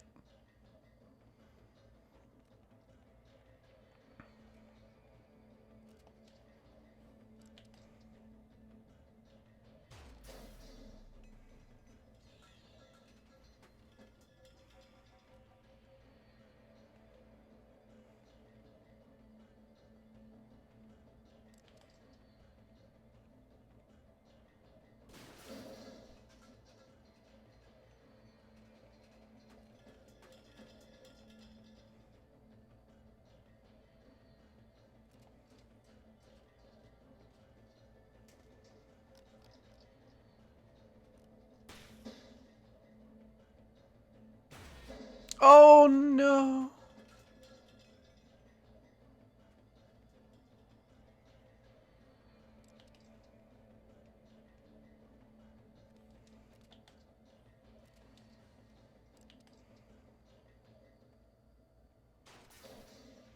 I wanted that crown.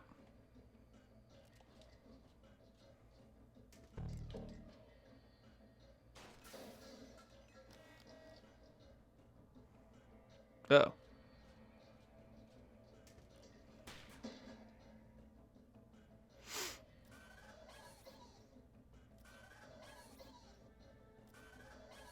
Oh.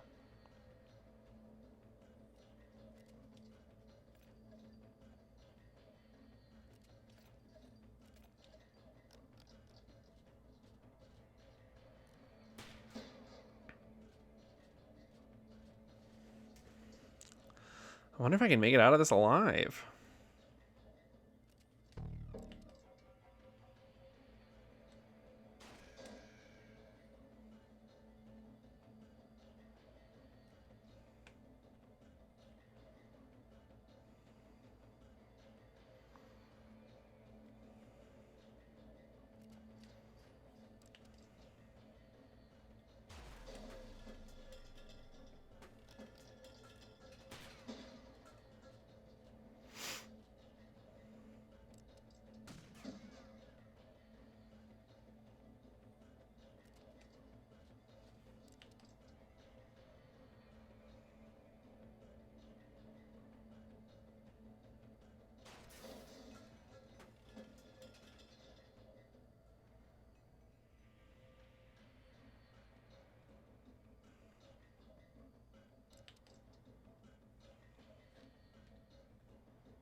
Hmm.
wasn't super successful, but I mean, I got all the stuff.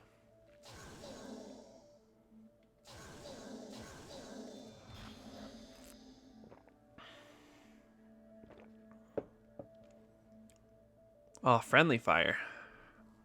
Arcing projectile. Interesting. Ah. Dang it.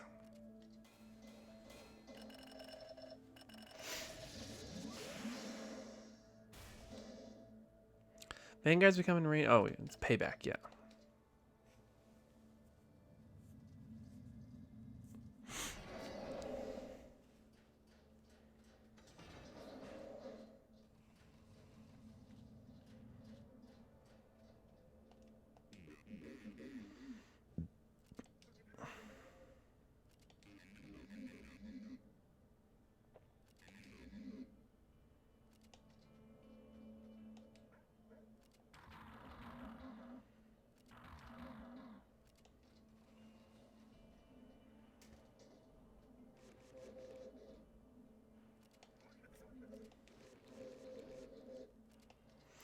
Sorry, Valentine.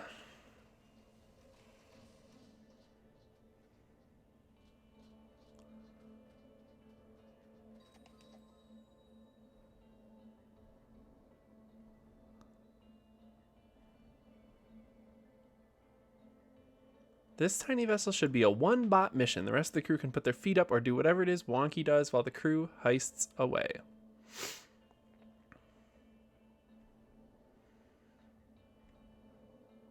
Our competent captain and her courageous crew should take out this scrapper turret plant. Having fewer turrets around is never a bad idea, and destroying the plant's generator should be a breeze. I kind of want to try this Lone Ranger one. Let's get someone good on the mission, though. See, she's only good, really, when she can inspire others.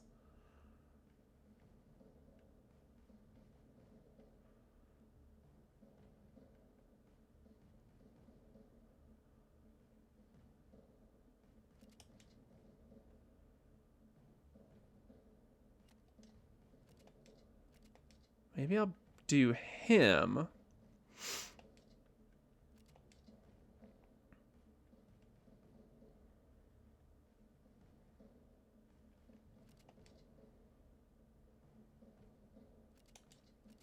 Let's try it.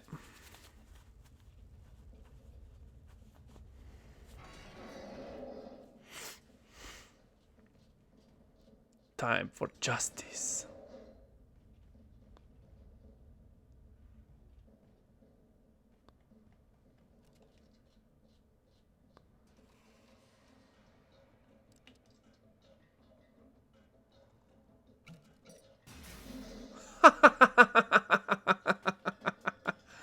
Oh my god, that was so perfect.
Wow.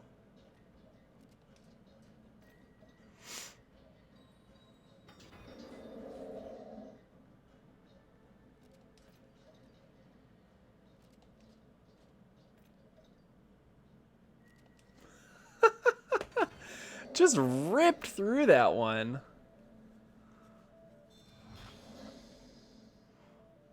All right. Okay, sharpshooter weapon. This rapid sniper sports a quick burst and full aim laser sight. Rusted heavy armor increases health by 1, decreases sprint distance by -1, additional tempered armor plating. Frontier Biggie. With an enhanced frame to support its power, this Biggie is an awe-inspiring companion while roaming the outskirts. Handgun, tier 3. Dope. Oh, my inventory's full. I didn't know that was possible. Oh, so I can just sell the teapot, because that doesn't do anything. So. Why don't we sell the carrion pistols then too, since they're garbage. Yeah.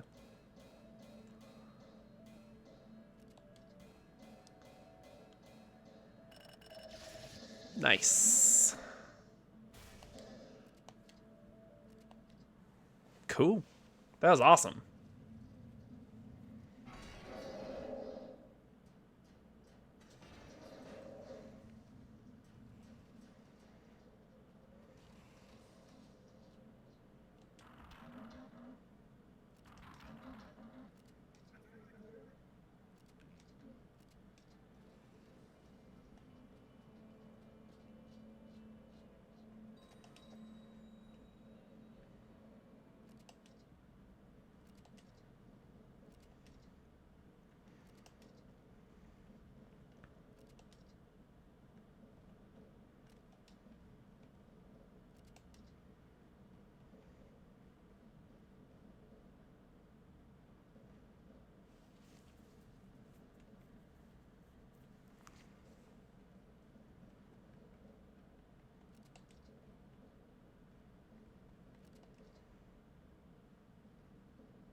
Oh, he lost his hat. Oh no, it's right here. Let's give him a different hat.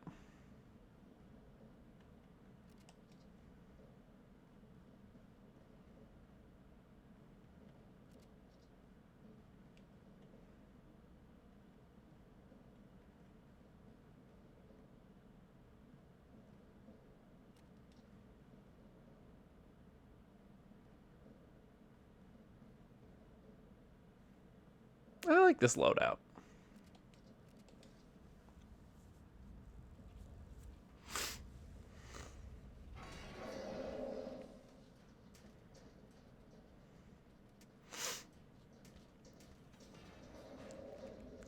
Something not right about this place. I can feel it in my knee joints.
I can see all the turrets on the ceiling. I can see you.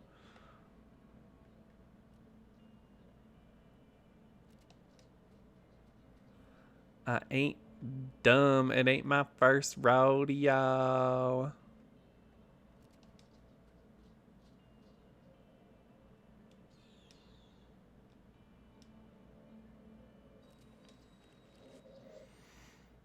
Dry me with a blowtorch. How did you get past all my chums? Production mustn't slow down because of some prying cowbites. Luckily, I just shipped a full batch of turrets. Speaking of which, have a free sample of my scraftsmanship. Activate turrets. I just knew it. My joints never lie.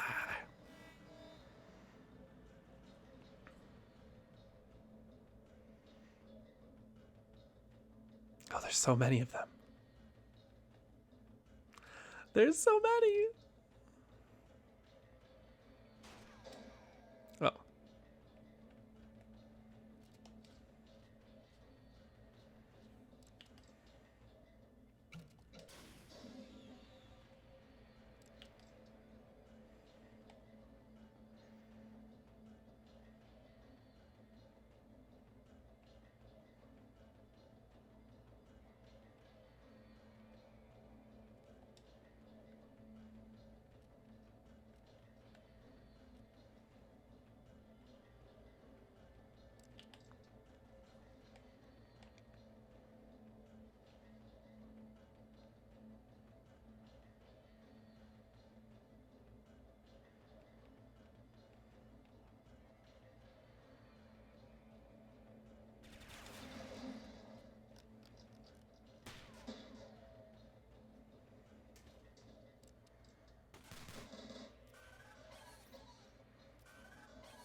Well, I tried.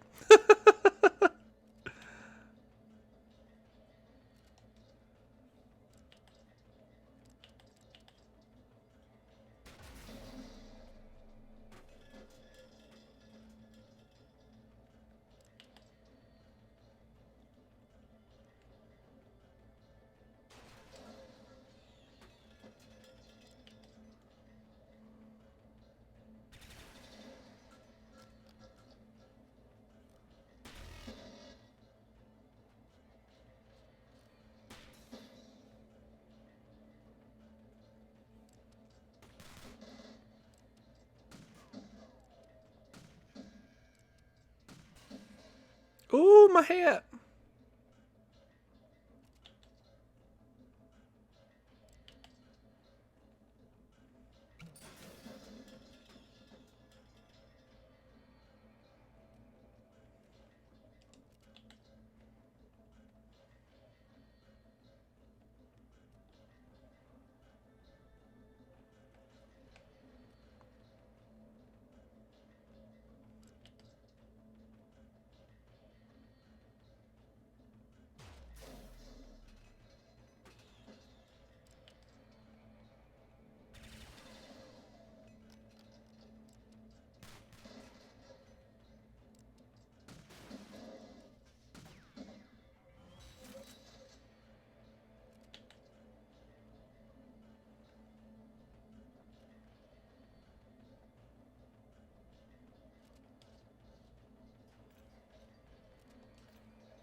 I really should have moved Piper.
my hat.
How can I... Just like that.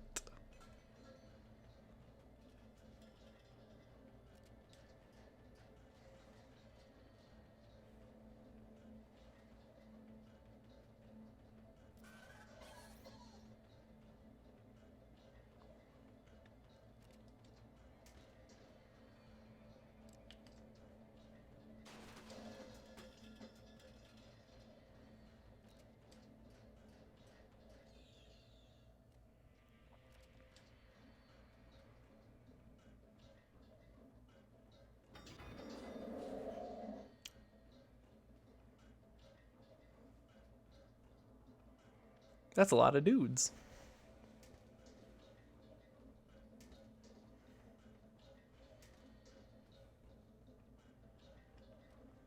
Good thing I'm done with the level.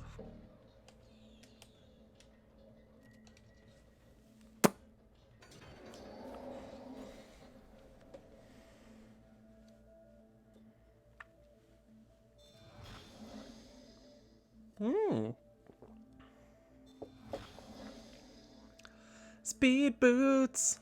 Speed boots. Hermetic horror herring. Tales tell of civilizations that fell to ruin upon opening cans like this one. Makes a moist squelching noise when shaken and will hopefully be worth something to someone out there. Okay.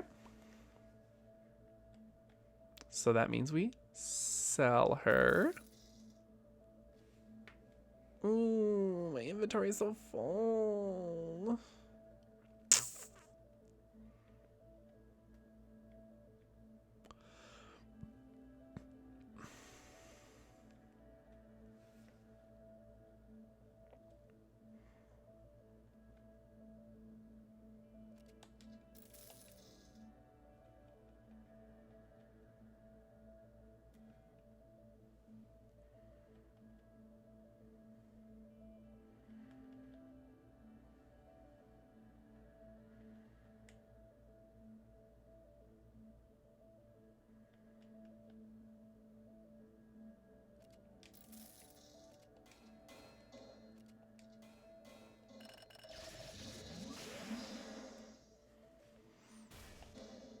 Power shot. Cooldown. Time is reduced by 1 turn. Nice.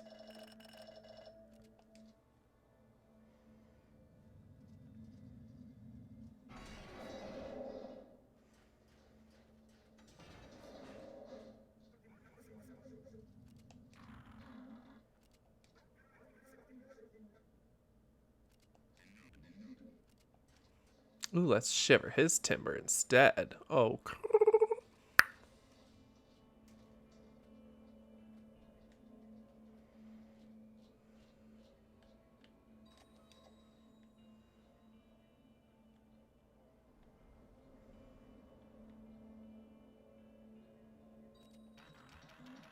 A well-groomed lawn is a pure pride for its owner. Good thing we mowed down all those scrappers. Backwater bodega. No sign or advertising, but it looks like some kind of store. Whoever's running it has chosen an obscure approach on how to attract customers.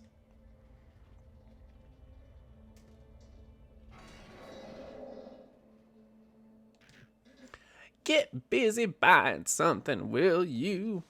Oh, it's all rare stuff. Headhunter. Ooh. Believed to be pre-owned by the contractor, a shady prize hunter. The letters BAM are etched on the stock. Rusty light armor. Increases health by +1. These medium-sized bronze plates are corroded and chipped, but still better than nothing, eh? Sushi shot sidearm. Adds free action. Shoot a bone that deals 3 damage and pierces characters. 2 uses per mission. What's in the back room? Let's buy a storage unit.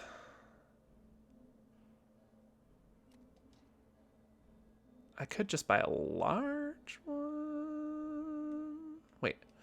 Large ones are 4,000 and they let you store 2 more. The small ones are 1,600 and let you store 1 more. That doesn't seem like a good mathing? Why isn't it a deal to buy the bigger one? Whatever, I'll just buy the smaller one.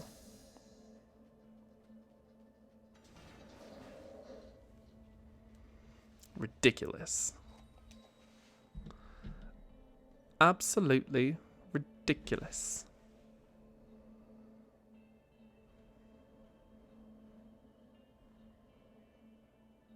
Since no decent or indecent cowbot dare venture out in the colony as it is, someone has to stop this brutal crusher. Well, I suppose that would have to be me. Gather outside the bridge, eliminate the crusher, evacuate.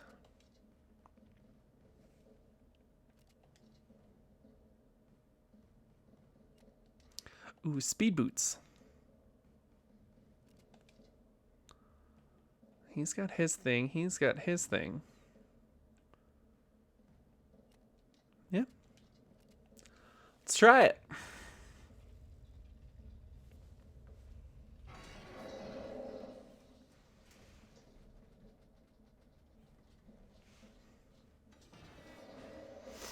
Oh, good, a countdown.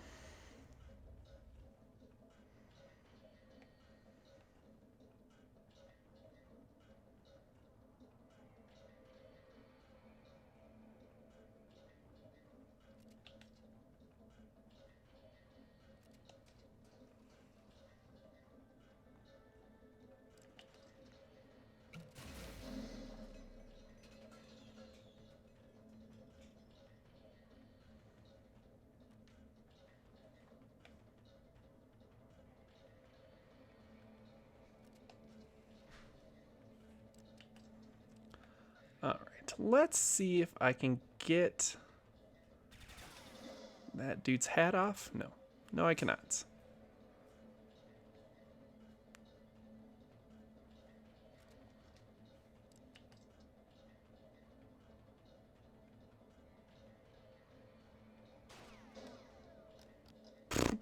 That didn't do anything.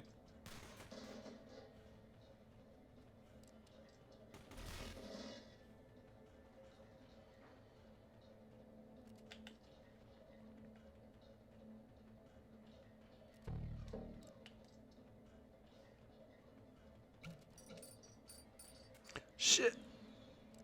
That was stupid.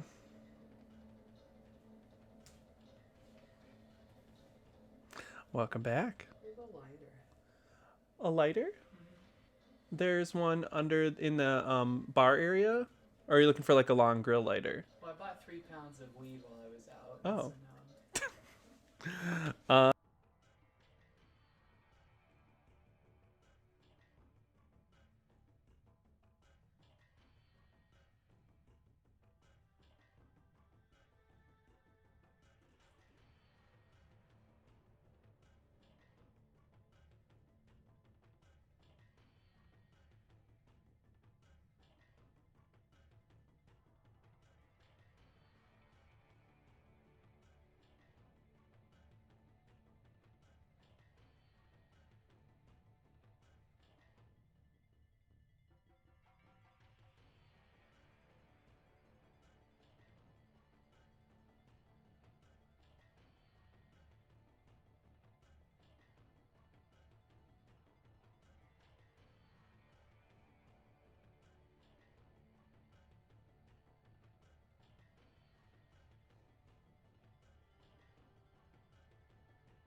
All right. Let's try and figure this out. Can I bounce this off of that to hit him? I don't think that I can. Can I bounce it off of something else? What about this barrel? No.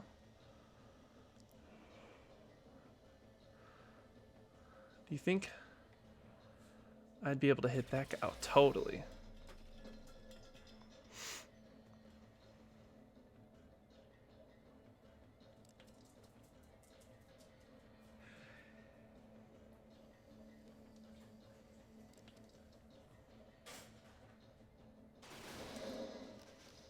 Oh, fuck. Well, that sucked. Oh, well, that wasn't so bad.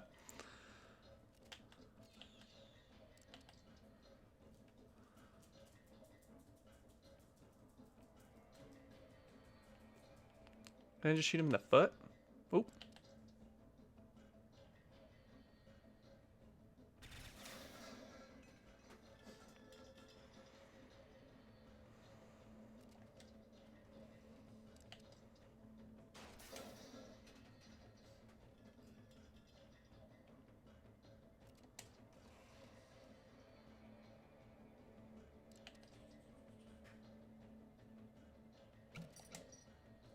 Oh, fuck. That was so stupid. Oh, wow. I'm mad at myself for that. That was really fucking dumb.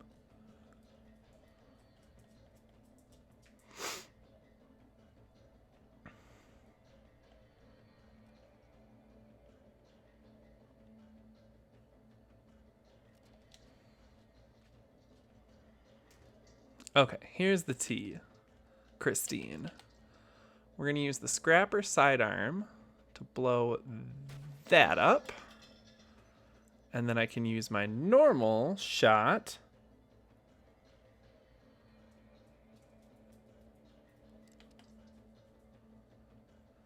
to shoot that motherfucker.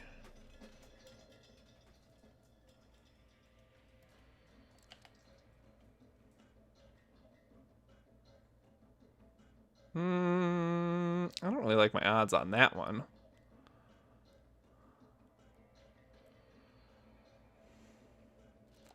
Wonder if I could bounce it up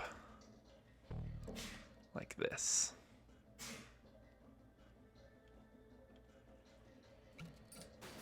Yeah, got him. I'm a fucking pro.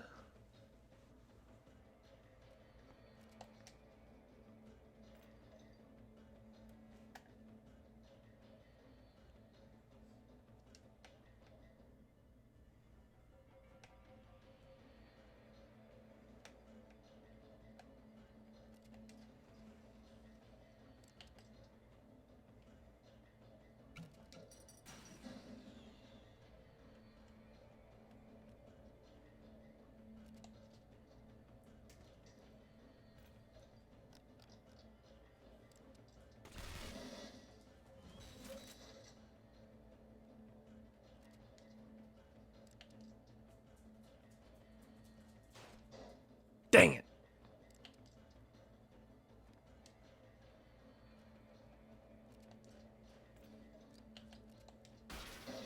Got him.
My hat.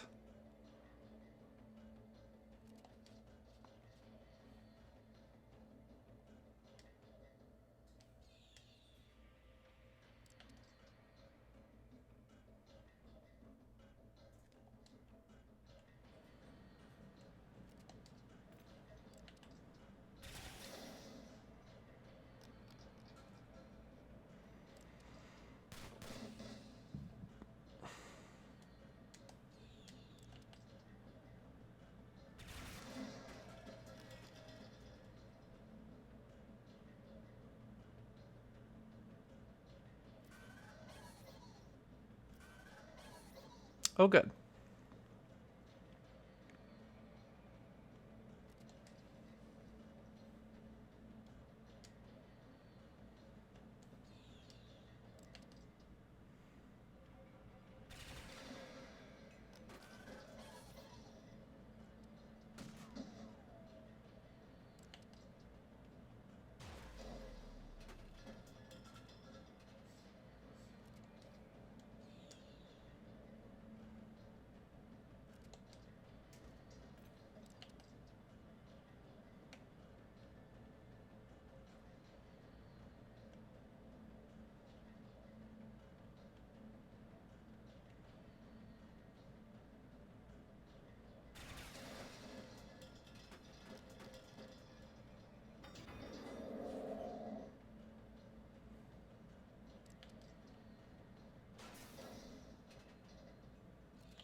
I'm gonna get this swag. There.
Dang it.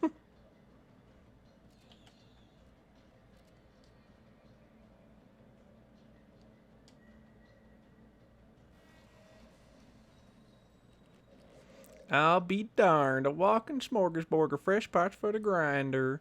And I just got this new cowboy arm and all. I'll scrap you and your mom will use her awesome techromantic powers to raise you back to a new life. In a better form than before, part of our family, an army of scrappers to rule the waters of the world. Come on, cousins, let's get this puny bounce.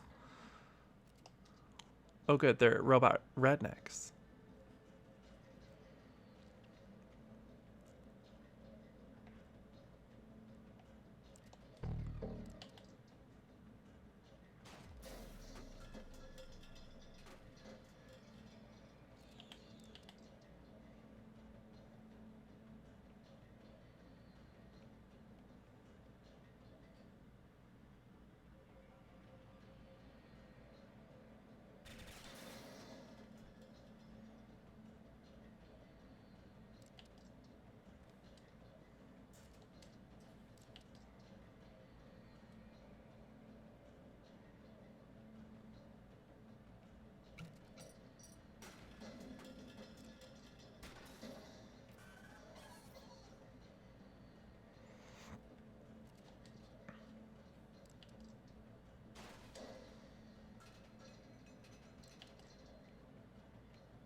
And I got his hat.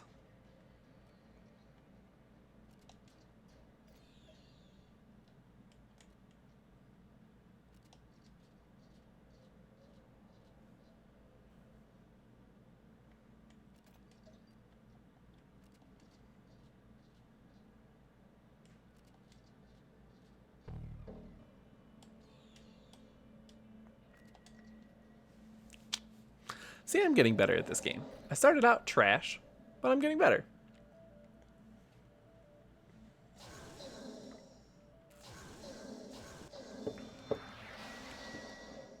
Ooh.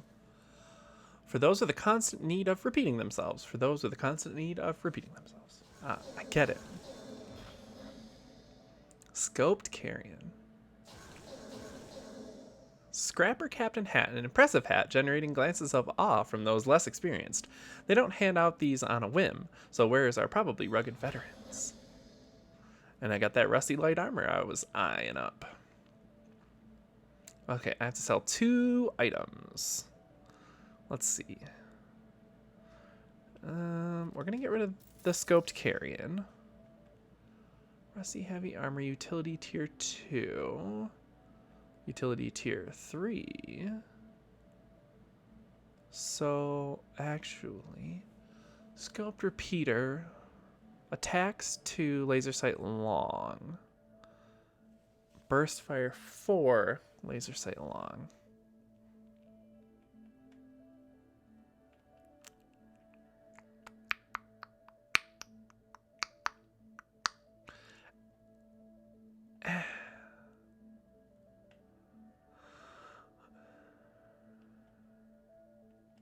Actually, I'm going to get rid of this.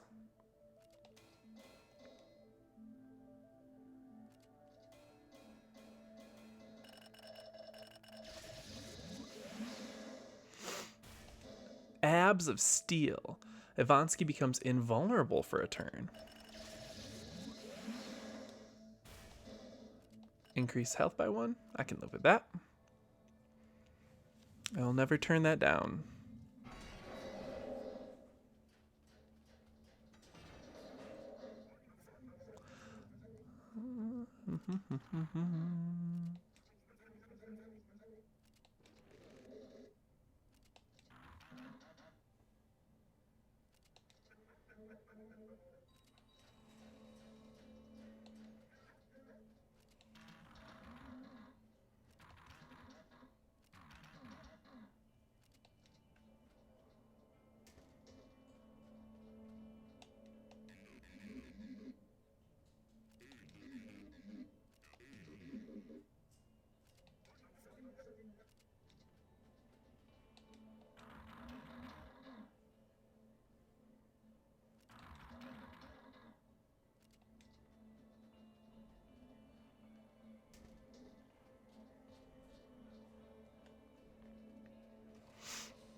Let's give it a try. Destroy the generators, empty the vault, evacuate.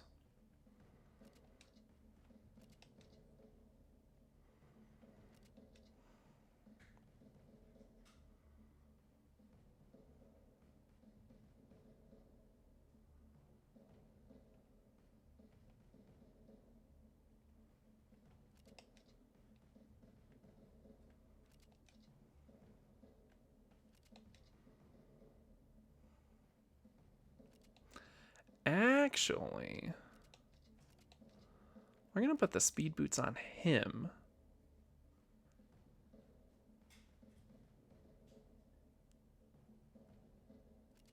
Yeah, let's do it.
This might be a bad idea, but...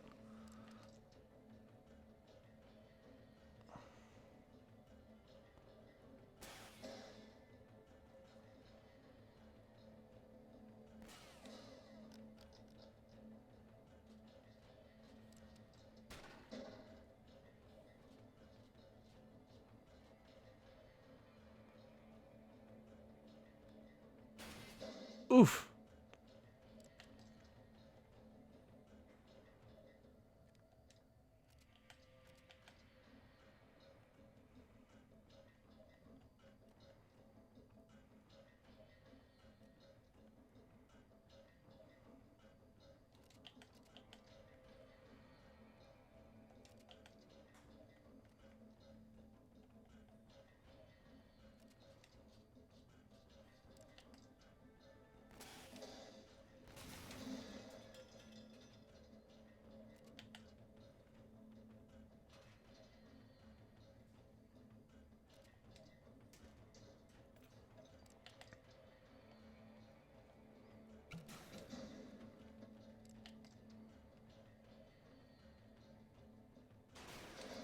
Dang it.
This map is pretty difficult.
How am I going to do this with no casualties? I have to be really careful, especially right here.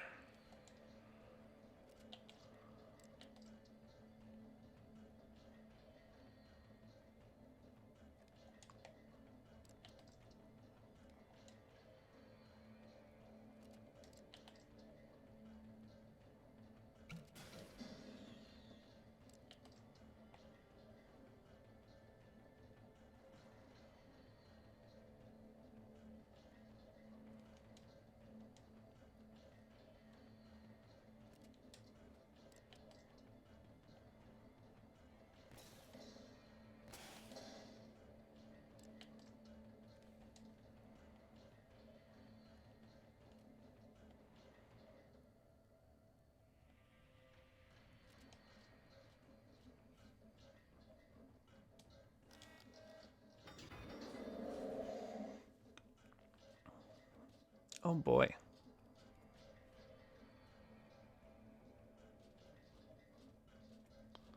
Uh-oh. Oof.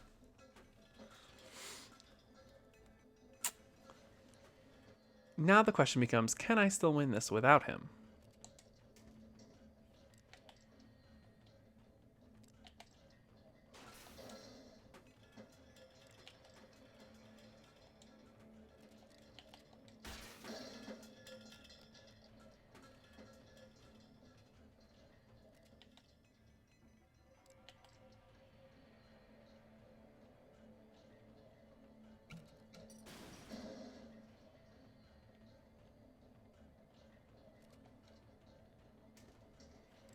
And the answer is, I have no idea.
Wow.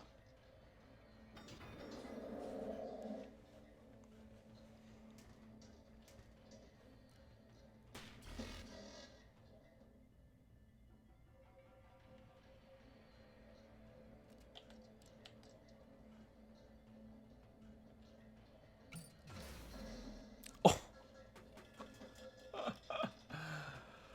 Oh boy.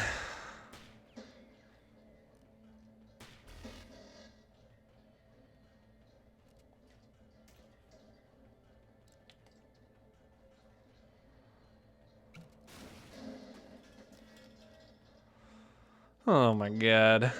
I'm totally screwed.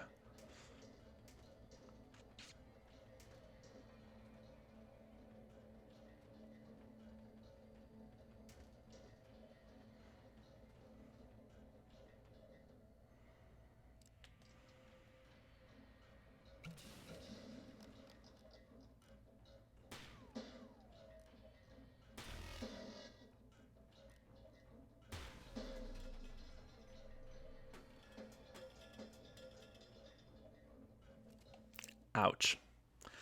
I just lost a lot of money.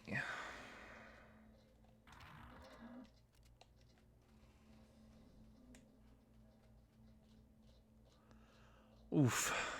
Well, fuck that.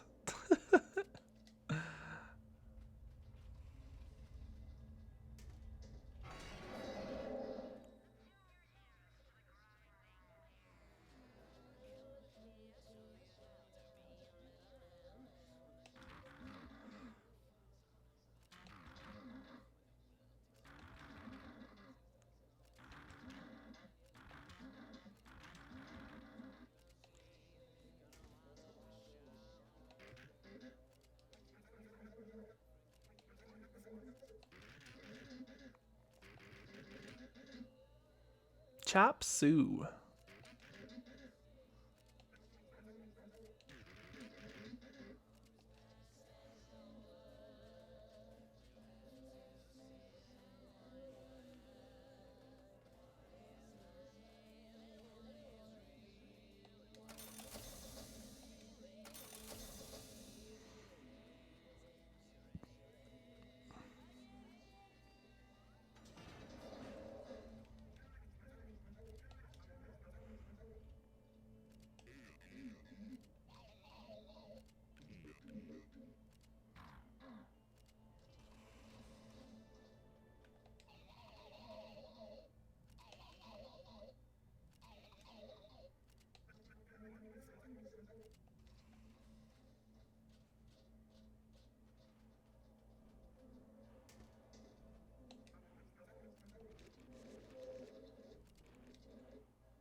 Oh my god. A tech romancer?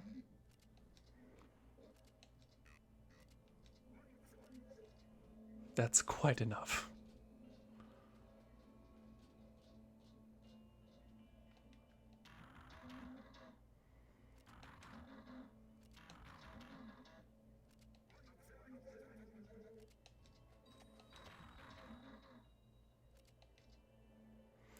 And then this is a side quest. A hijacked space train drifting through the thin atmosphere. It might look serene, but anyone crazy enough to steal a royalist shipment should be handled with care. Eliminate all scrappers, get the epic swag, evacuate.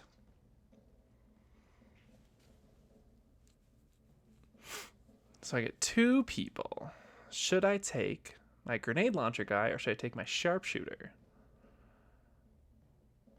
Or should I take my sharpshooter and my grenade launcher guy and nobody else? That's exactly what I'm going to do.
I'm going to get one of their hats, though.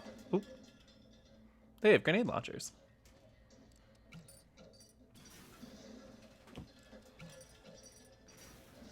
Wow.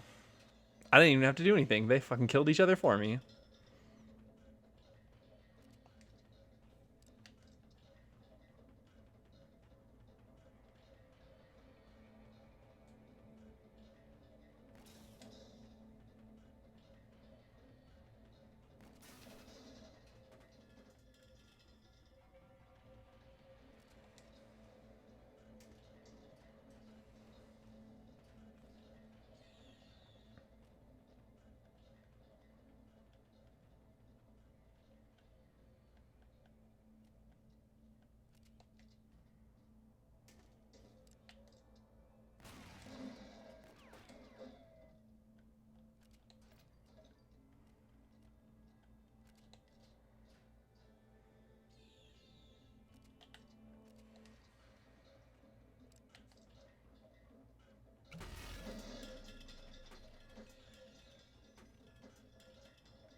Yeah, I still got one of them.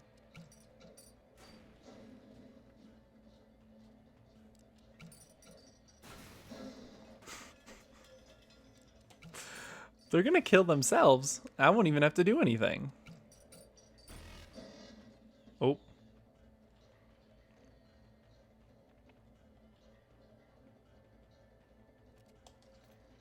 I just really want that hat.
Sorry about that.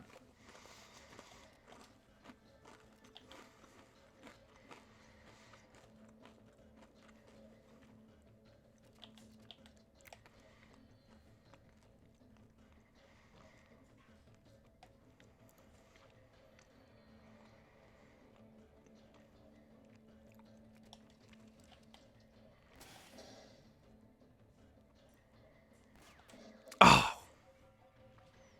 I'm mad at myself for missing that shot. Well.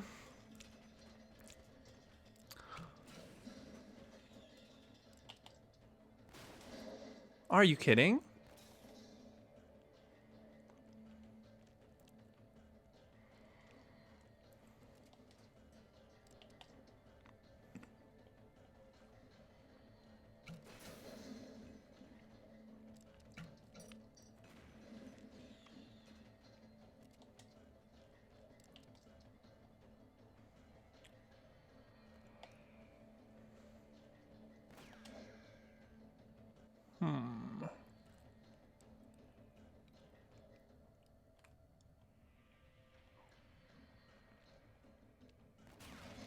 Let's get rid of that.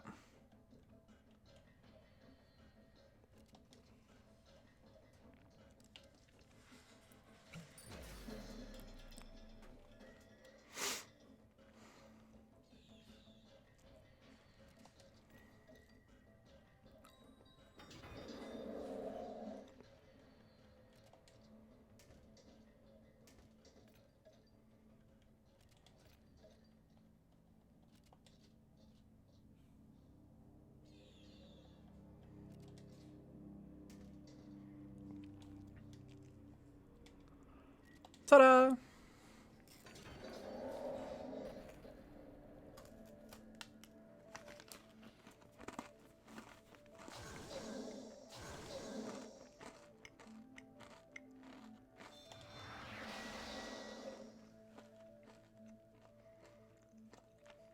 That's pretty sweet.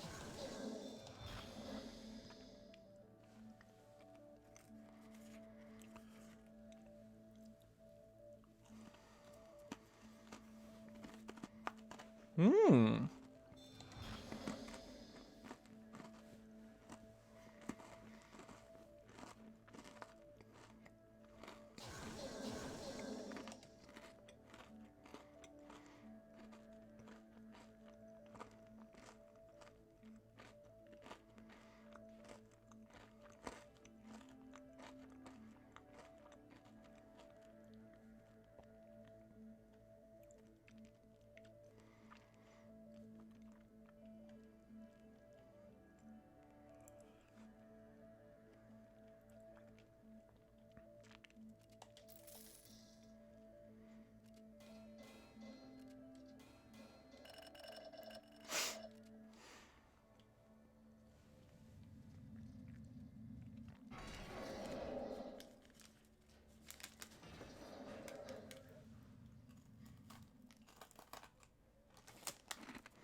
So it looks like now I have to go down this way.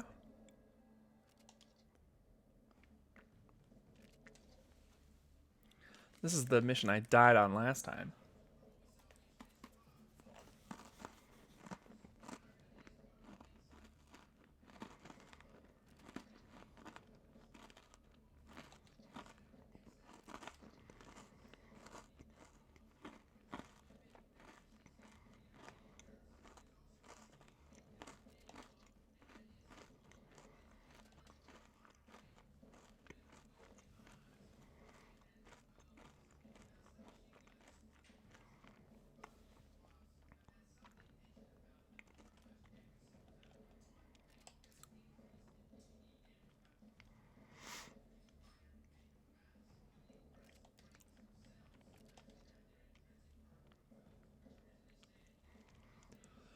Let's do that loadout.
Uh-oh.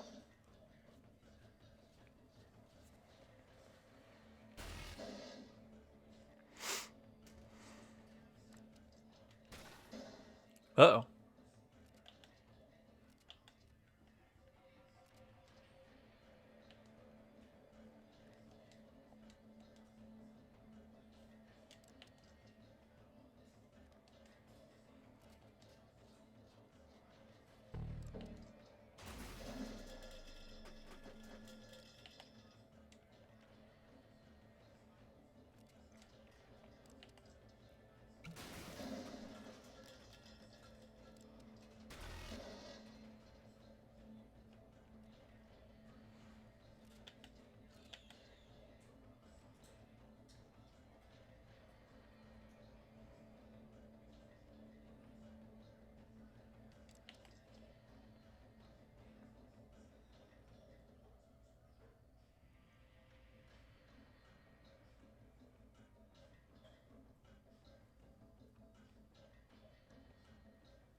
think I'm screwed again.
Yeah, I think I'm pretty screwed here.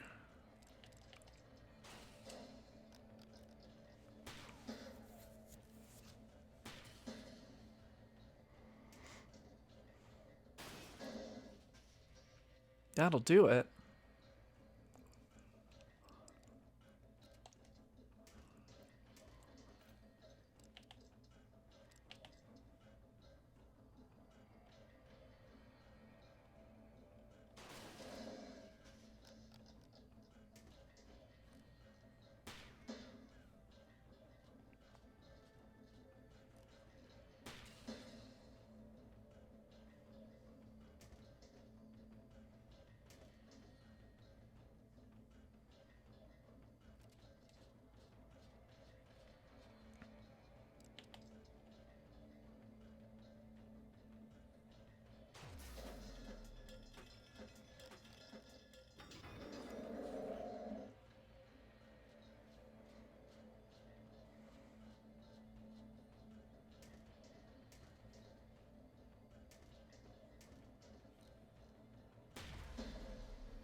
Hmm.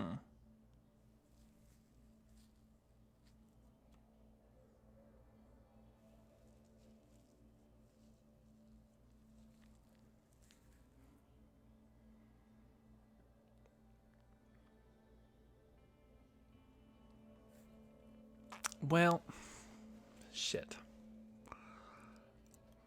Not quite sure how I can do that one yet. I'm gonna try this challenge one really quick since I barely have any money anyway. I don't really have a lot left to lose. Let's just try it.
Oh, that really wasn't bad at all. I can't believe I finished that.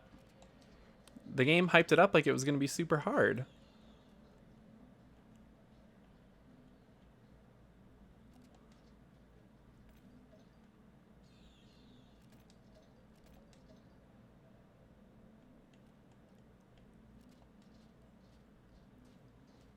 And it was not. It was very easy.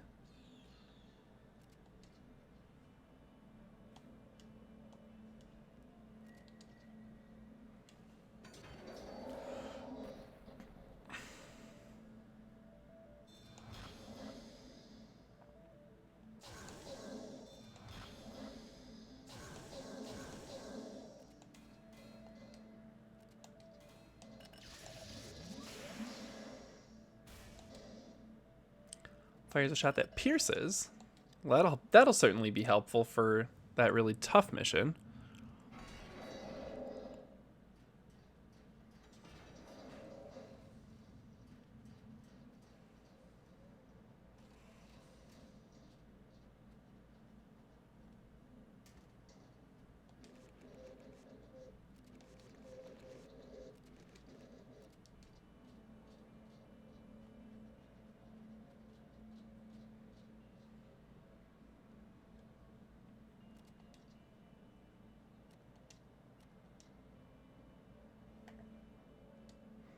Well, I think that's actually where we're going to end today. It's been a blast, as always, playing with all of you.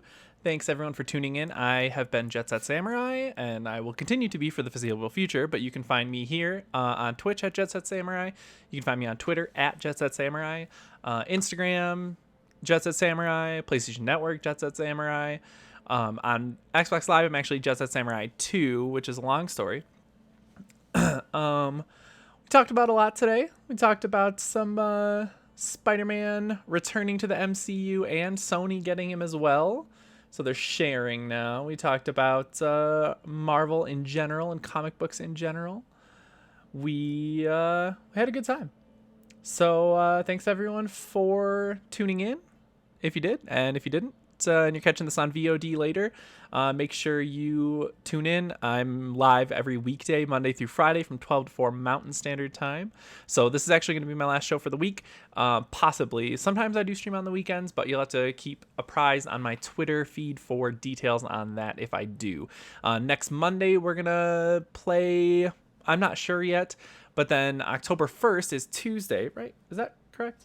Tuesday is October 1st? Let me double check here really quick. Yes, Tuesday is October 1st, and that is going to kick off our 31 days of horror in October. I'm going to be playing horror games all month long, every single day that I'm live streaming. So that's Monday through Friday, 12 to 4 Mountain Standard Time, every single Monday through Friday. Weekdays are a maybe, so make sure you keep up on my Twitter for if I'm going to be streaming on the weekends. As always, I had a great time today. Thanks everyone for tuning in. And we'll see you on Monday. Bye, everyone.